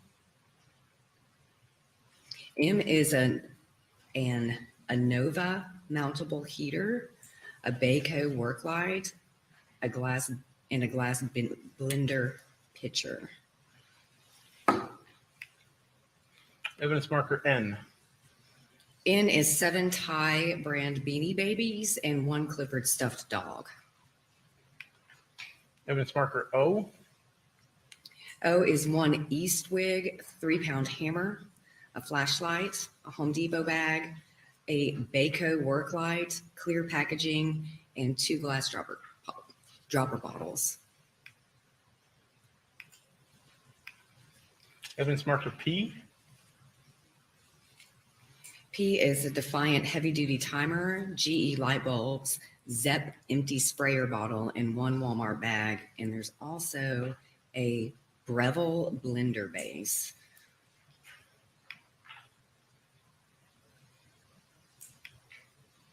Evidence marker Q.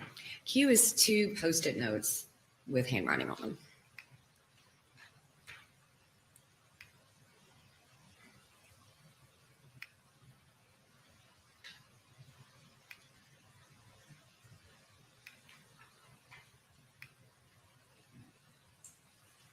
Evidence marker R. R is the plastic sheeting that's in the floor of the master bath. Okay.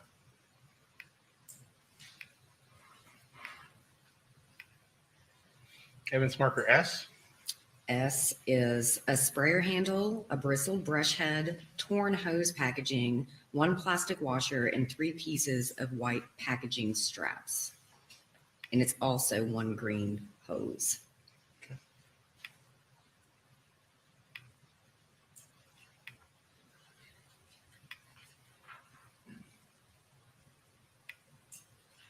Evidence marker T. T is a Emerald brand kitchen knife.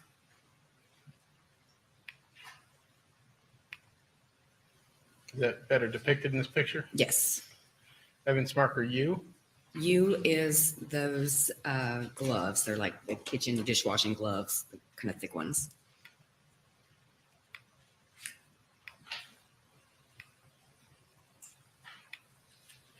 Evidence marker V.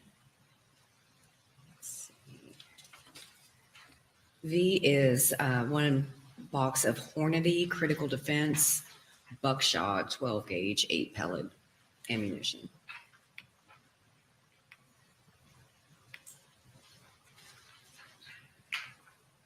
Let me back up there, excuse me.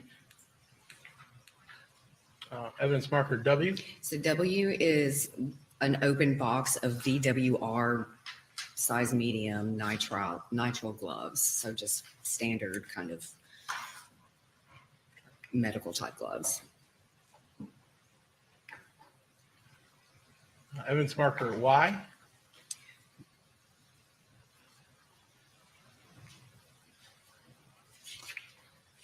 I think Y is that laptop computer. I want to ask you what evidence marker looks like a small b and a big B. Yeah. So what happened is we ran out of the alphabet, so we had to start over. So we've doubled the letters. So A, B, B, C, C, kind of moving forward. So B, B, I believe A1, is the B1. I think we just took the sheets and everything. We took the flat sheet, the pillowcase, the fitted sheet. There's a towel on the bed that has some staining on it. We took that. And then the comforter. So it's all the bedding. Okay. Evidence marker double C. Double C are the prescription bottles there on the shelf right below. And there's 4 of them some are for Joel M. Guy, and 1 of them is for Lisa Guy. Evidence marker double A.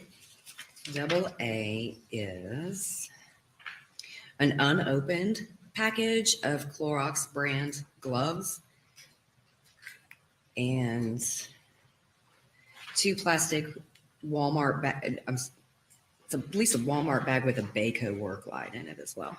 Okay. Now we're turning to X. X is an open container of the Pure Health Discount certified 35 food grade hydrogen peroxide.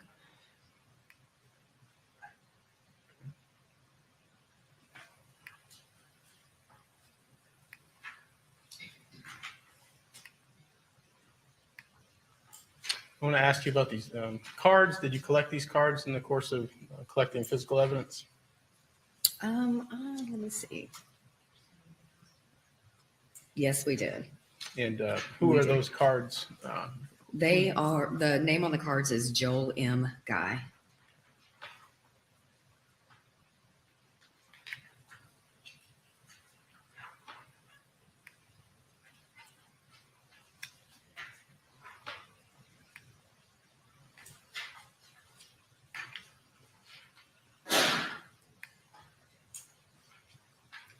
And evidence marker Z. Z is that glove that's laying there. I believe it's just one.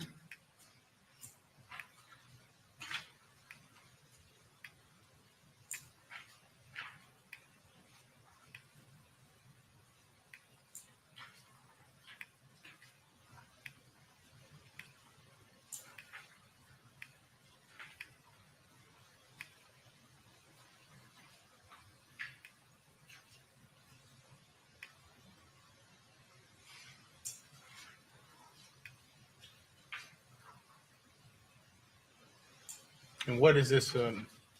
What is this prescription for? This one is for tramadol. Tramadol.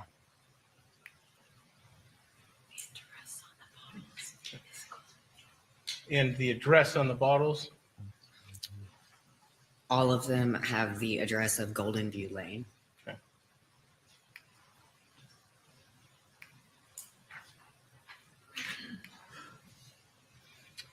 Evidence marker double D there?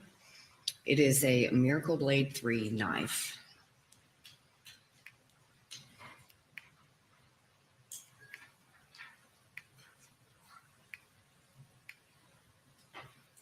Evidence marker double E? Double E is 2 gray Under Armour, 2 gray Banana Republic underwear, and 2 white t-shirts. Evidence marker double N?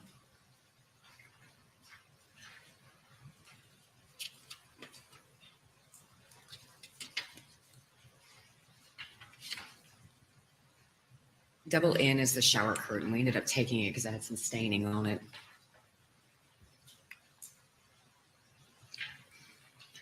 Double I?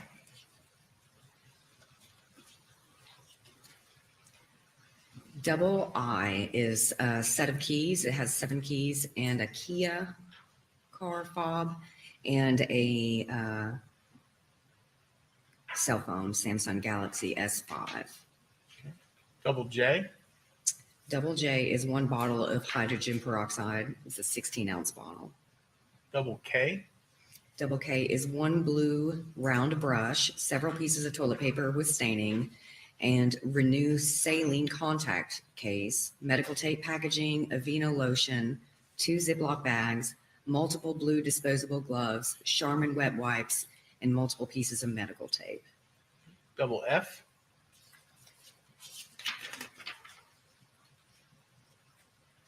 Double F is a drinking glass. Double G? Double G is 1 plastic Walmart bag with red skin potato salad and some Bactrin zinc ointment, 1 sock containing 1 receipt, 1 $5 bill, 1 $1 bill, 3 quarters, 4 pennies, 1 cardboard center first aid tape, a first aid tape, and a round piece of paper. Double H? Double H is 1 knife marked USMC and 6 spacers. And when you say spacers, are those components of that knife? Yes.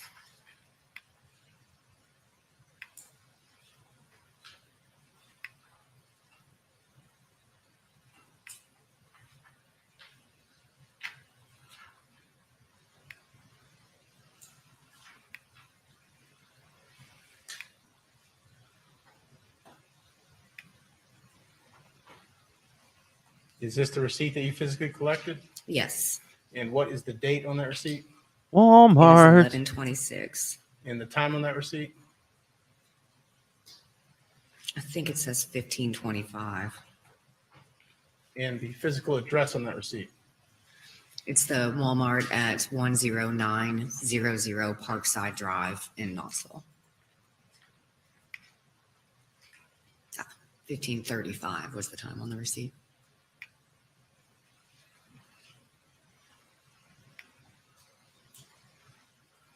And for those of us not familiar with military time, 15:35 would translate to what?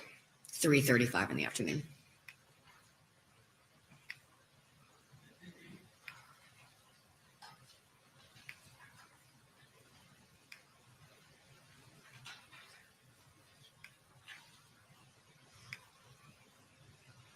Double L is in the back.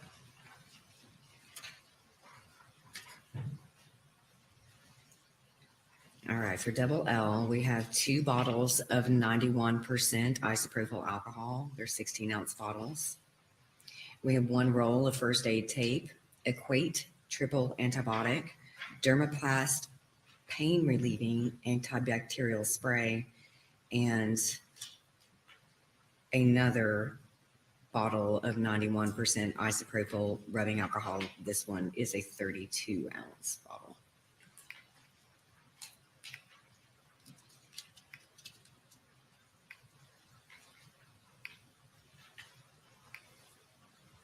Double M. Double M is that first aid tape there in the corner.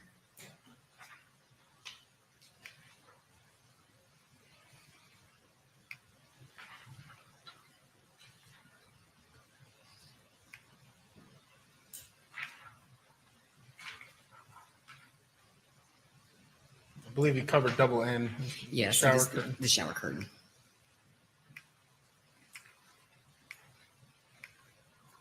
Double O. Double O is the trash can, the entire bag. We took the entire bag because we wanted the contents as well.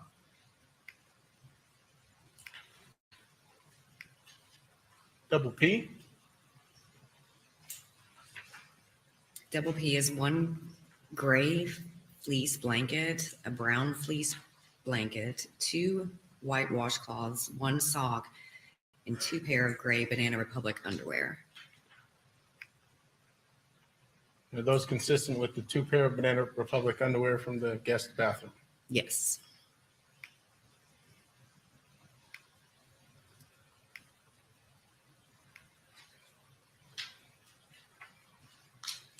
Say double T.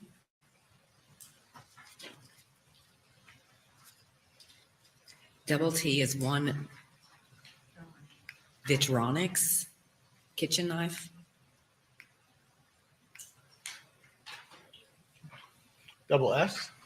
Double S is 1 stainless steel kitchen knife. Double R. Double R is 1 camouflage UT hat. Double Q.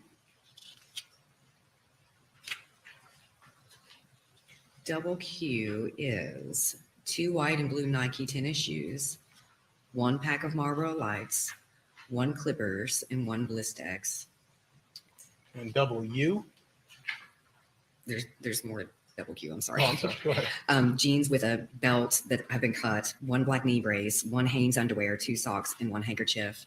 And also in double Q is 1 brown cut T-shirt, 1 camouflage cut hoodie, and 1 Tennessee sweatshirt that's also been cut. Okay. And double U.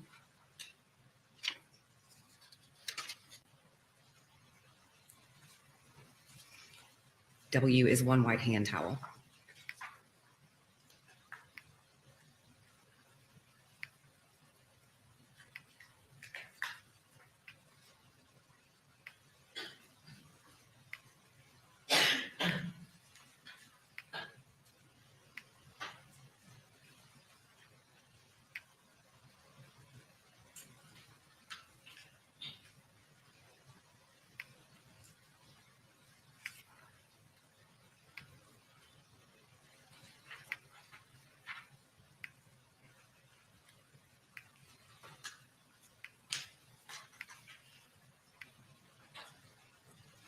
Like double V. Double V is the comforter and the sheet, and then there's a white towel and a white trash bag on that bed. So all of those things we collected as well. And did you notice any defects on the comforter? Yes, if you'll, I think I think in the pictures it'll show soon. So there's this tear in the comforter, and you'll have noticed in the picture prior to this, there was some fluff in the floor. Fluff.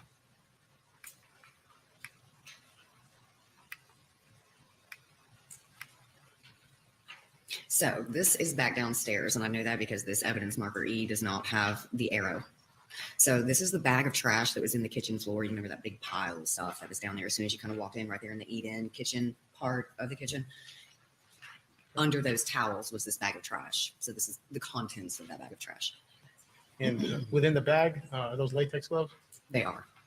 Are those consistent with the gloves that are upstairs? Yeah, they appear to be the same kind.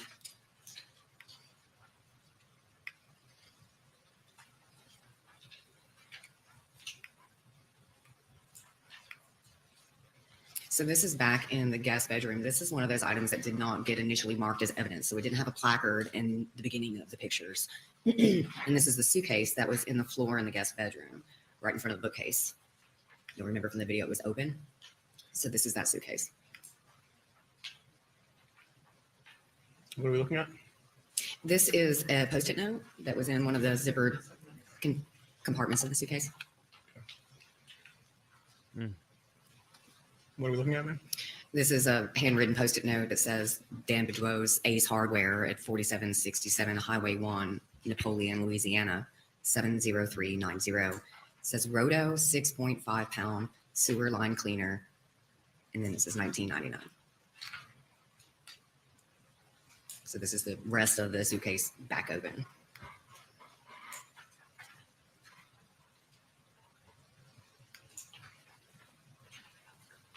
In the underwear depicted in this picture, are those It's consistent? another set of the Banana Republic underwear. And just to clarify, the underwear, they're located in the guest bathroom as well as in the laundry room. Correct. What are we looking at? This is a knife sheath, and the sheath itself is stamped with USMC.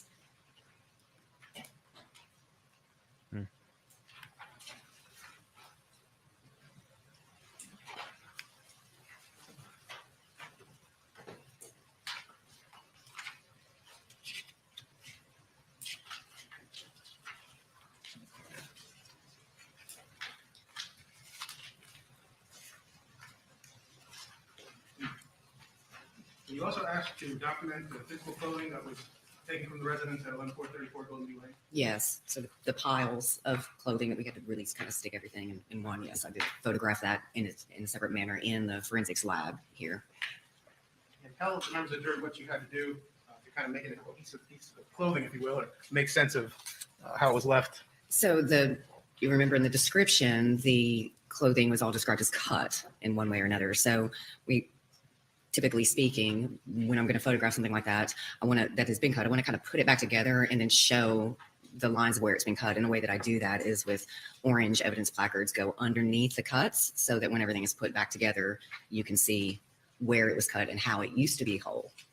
So like how it was cut open. And where did you do that? Where did you actually take these pictures? I took these pictures in the forensics lab Okay. downstairs here in this building.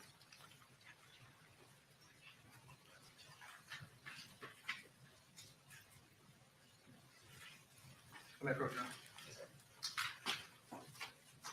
This is going to be 15 additional visits. And we left them from 333. 347. Approach with what's going to be marked as exhibits 333 to 347. Yes. And if you could search those and post it down. So these are pictures of, I can't remember what the evidence marker number was, but it's the pictures of the pile of women's clothes at the top of the stairs and a pile of men's clothes that were in the kind of bonus workout room above the garage. Those are next copy of what you provided Yes. to us. Yeah, we moved these in as Stacy said, it's 333 through 347. Exhibits 333 through 347. You guys vote. You may vote.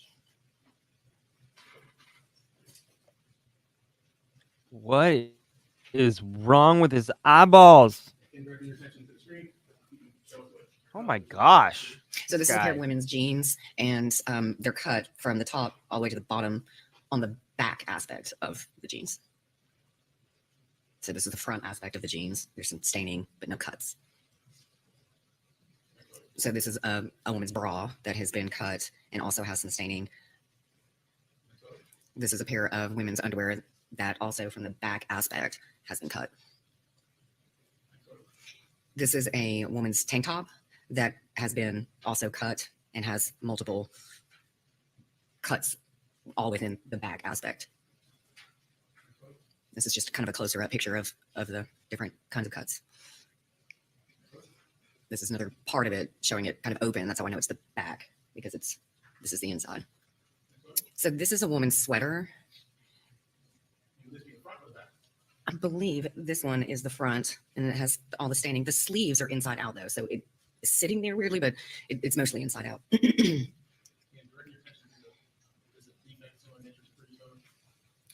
Yes, that's more just kind of cut marks in the sweater.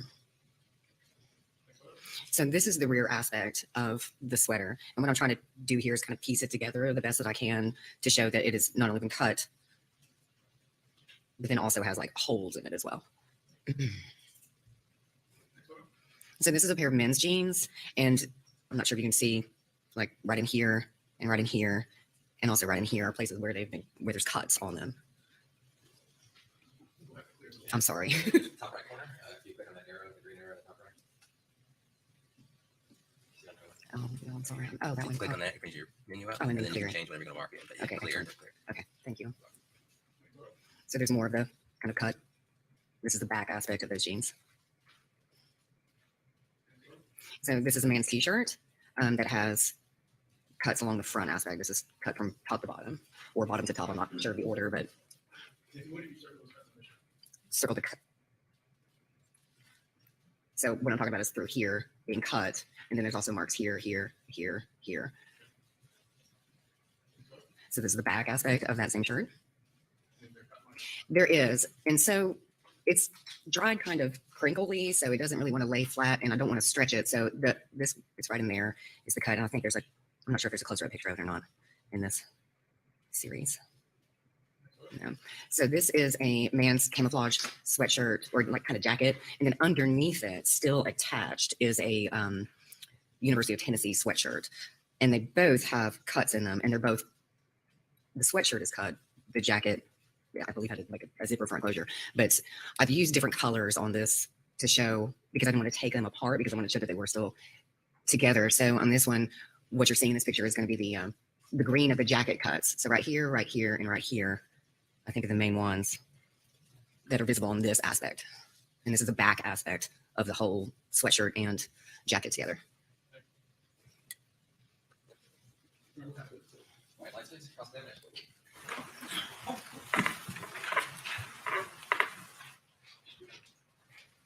Good afternoon. Good afternoon. So you explained at the beginning a little bit of collecting physical evidence. Mhm. And it seemed like a lot of effort goes into not contaminating the evidence, correct? Yes. So tell us again, you use gloves, right? Yes. And what else do you do? There's a lot of glove changing in Okay. between different items of evidence. Okay. So we often will wear like a base layer, because once your hands get sweaty, you can't put another pair on. So we wear a base layer and then exchange the exterior gloves very often. And then you, if we see you do a crime scene video of it, and then photograph without the placards, correct? Correct. And then photograph with the placards. Correct. Okay. So once the evidence is collected, you said you bag it in the plastic bags, and that keeps it less contaminated? No, we bag it in paper. Yeah, because I meant paper, I said plastic. Yes, it is.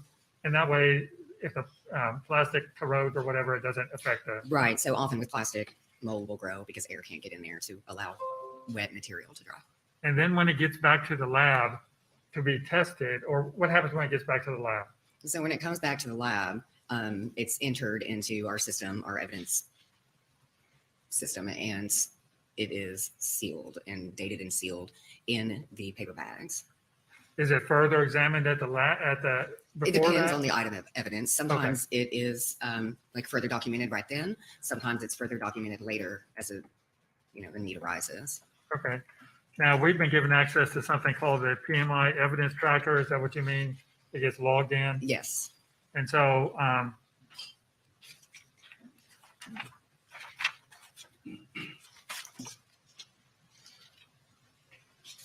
Now, we saw, I think, the suitcase, that was actually opened at the scene, right? It was initially opened at the scene, yes. Okay.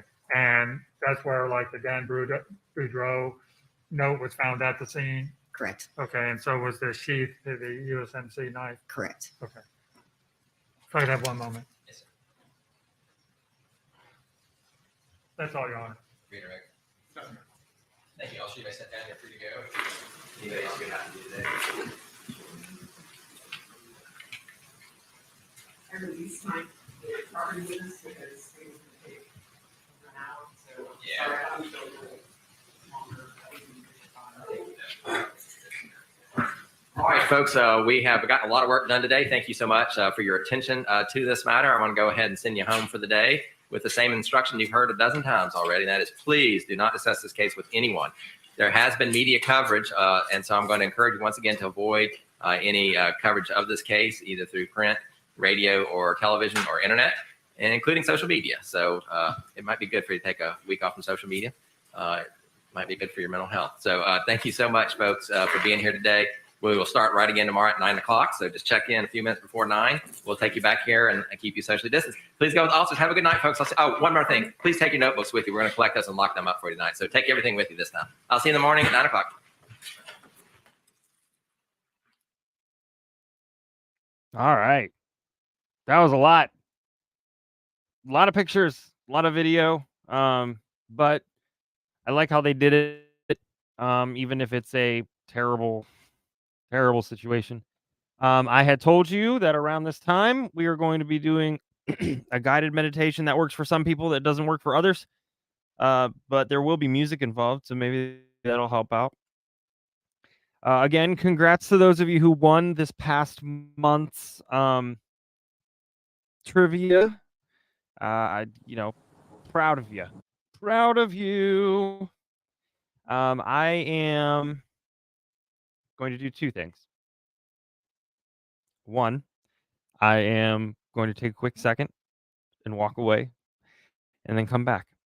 And then we are going to get into this whole shindiggery. I am also going to need to edit something real quick here.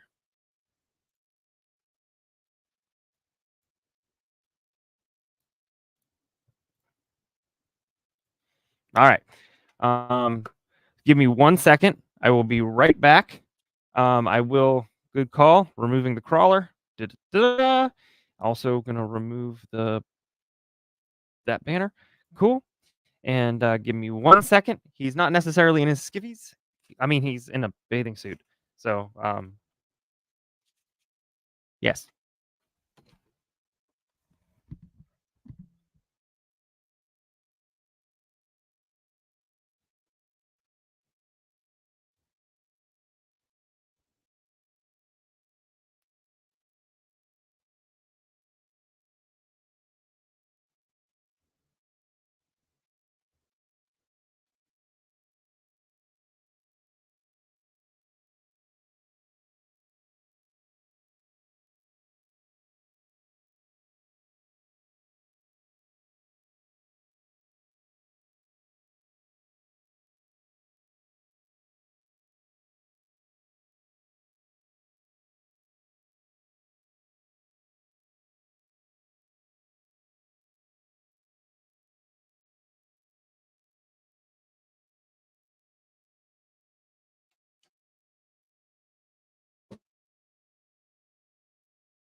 Okay.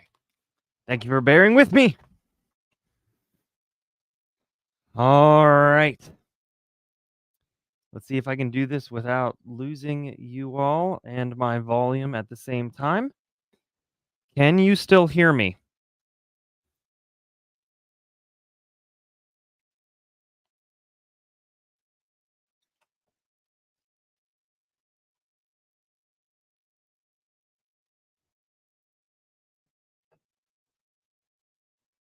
I'm seeing a bunch of yeses and one no.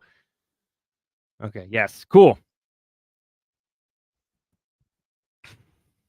All right. No? Why am I? Not at all? Like, really? I'm still involved.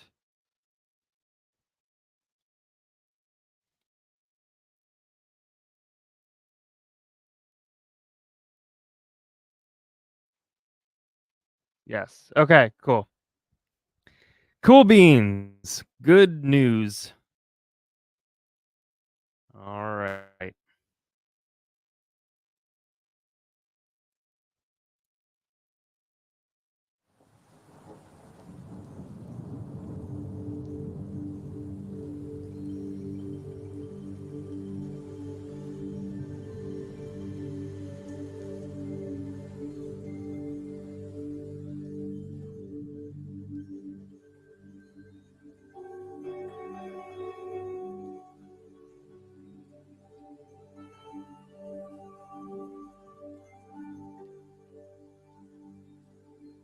Welcome to your Friday night decompression meditation.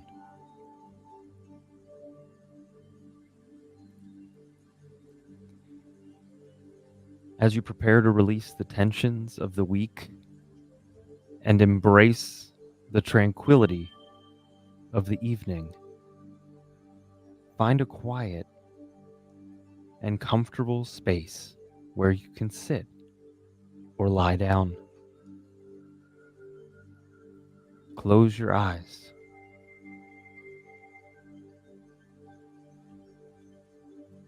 Take a deep breath.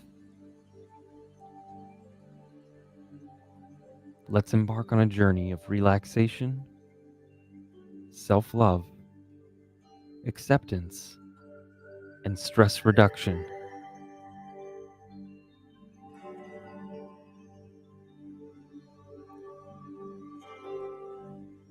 Begin by taking a few moments to ensure that you are as comfortable as possible. Adjust your posture. Align your spine. Let go of any tension in your muscles. If you're lying down, feel the support of the surface beneath you, cradling your body. Allow your limbs to relax, letting go of holding any resistance.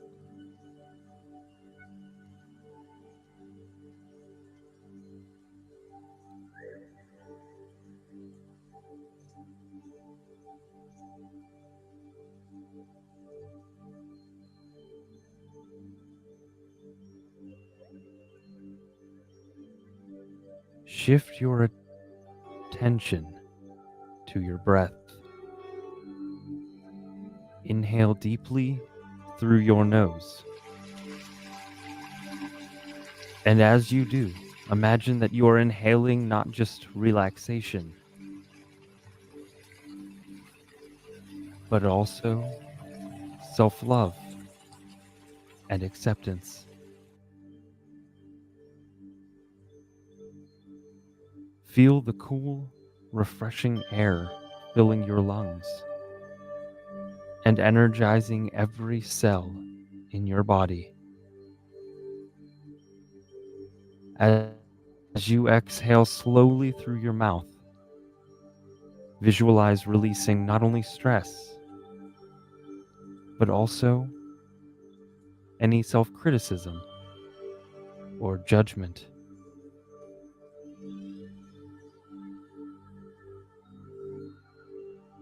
Let each breath cleanse and rejuvenate you, both physically and emotionally.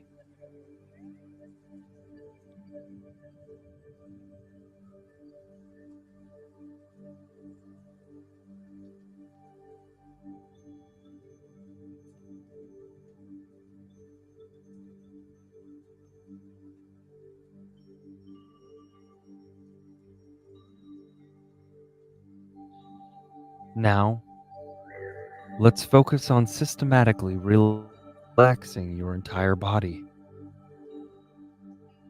Imagine a warm, radiant light above your head. like a beacon of self-love and acceptance. This light symbolizes not just relaxation, but also a deep sense of openness and self-compassion. Visualize it descending slowly, touching the top of your head. As it makes contact, feel the tension in your scalp and forehead dissolve, leaving your brow smooth and relaxed.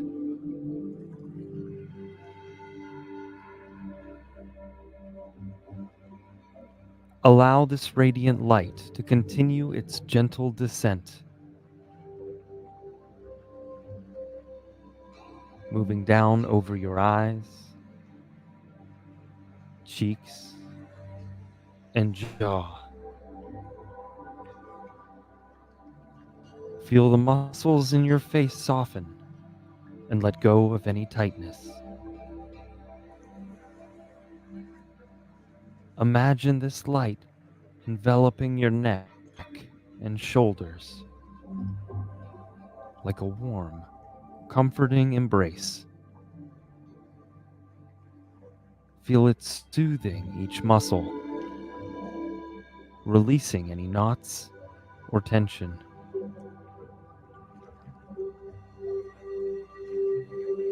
Let the light flow gracefully down your arms, all the way to your fingertips. Sense the relaxation spreading through your limbs, making you feel weightless and serene. As you do, also recognize the beauty and worthiness that reside within you.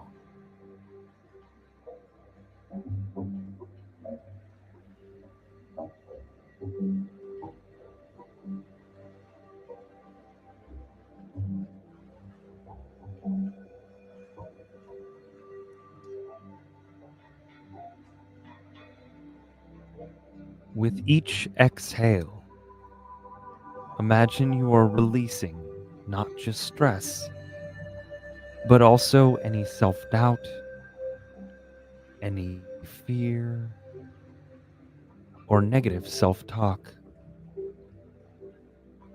Visualize them as heavy, dark clouds dissipating into the vast expanse of the sky, far away from your being. Feel the weight lifting from your shoulders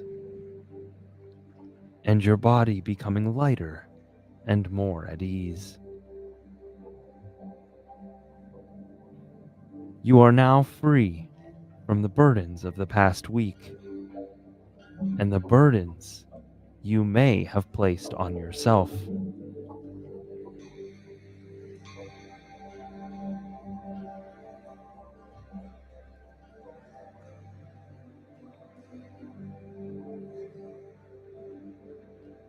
Fully immerse yourself in the present moment. Feel the gentle rise and fall of your chest with each breath. The natural rhythm of life flowing through you. Listen to the sounds around you without judgment.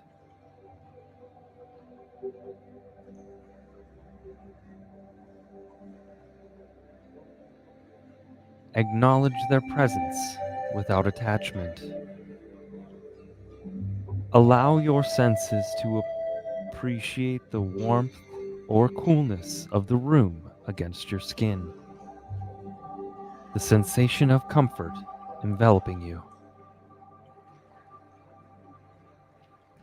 In this moment, you are here, fully present, and embracing yourself with love, acceptance, and openness.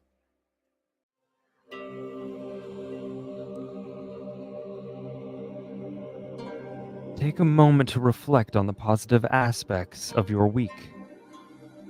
What are you grateful for?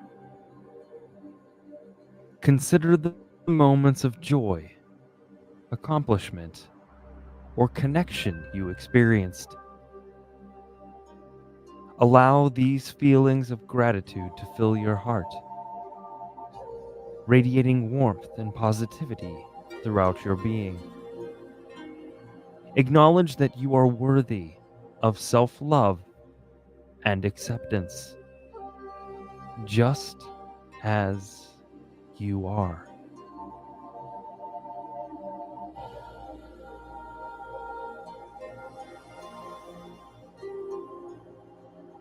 Now, let your imagination take you to a serene and tranquil place where you feel completely at ease. It could be a secluded beach at sunset, a lush forest glade, or a cozy room with a crackling fireplace. Visualize yourself in this peaceful haven, immersing yourself in the sensory experience. Notice the vivid colors, the soothing scents, the gentle sounds, and the textures around you. Feel the sand beneath your toes, the breeze against your skin, or the warmth of the fireplace on your face. This visualization deepens your sense of relaxation and self-love, allowing you to be open to all the beauty and positivity within you.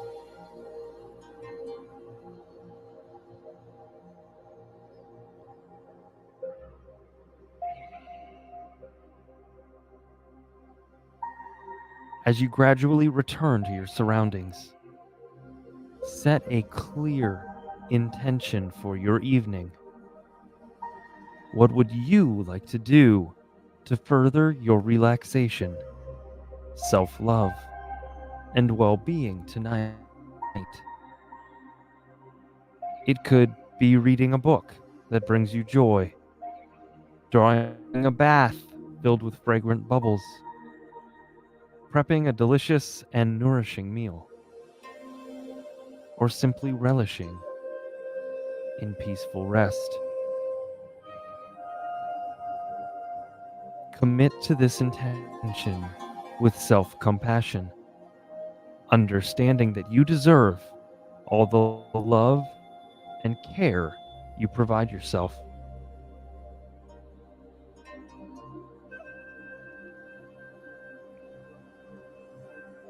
Now take a few more deep, cleansing breaths, feeling yourself re-energized and ready to savor your Friday night with self-love, acceptance, and stress reduction. When you are ready, gently open your eyes, bringing the sense of relaxation and self-compassion with you as you move through the rest of your evening.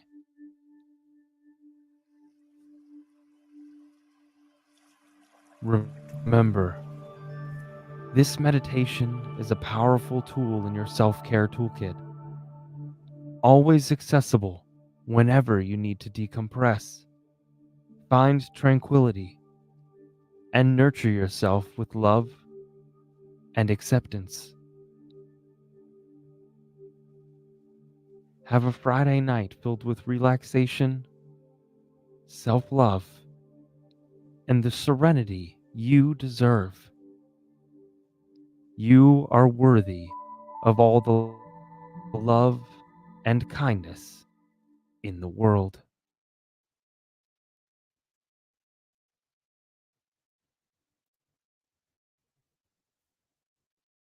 Everybody, that is going to wrap it up for us tonight. I hope you take a relaxed being with you to whatever your next thing is. That video and my audio narration ended almost perfectly, accidentally. So thank you for joining me. Thank you for being patient with me as I needed to cancel Monday and Wednesday. I will see you all on Sunday at 8 p.m. Eastern Standard Time. If you cannot make it Sunday, it of course will be available for replay. And anything that we do gift-wise, if you're not able to make it, you don't have to be there. We have a lot of folks that are in different time zones and might not be able to make it. So thank you for being here with me. Even if you are not interested in participating in the quiz, which is fine, if you'd like to go to the forum and just fill out the last 3 questions, it's very helpful. Many of you have already suggested some great stuff, great things, and some of the things are already in the works. So thank you. Night court is adjourned. Please remember, and before I do that, for those of you who won this month's trivia, if you will email me your whatever address you're comfortable emailing me, I will ensure that you receive what I showed earlier. Having said that, please take care of yourself, take care of your family and friends. Don't forget to smile. And as Pantoufle says, don't let anybody dull your sparkle. And shine on. Shine on, you crazy, crazy diamonds. I'll see you guys Sunday. Have a good weekend.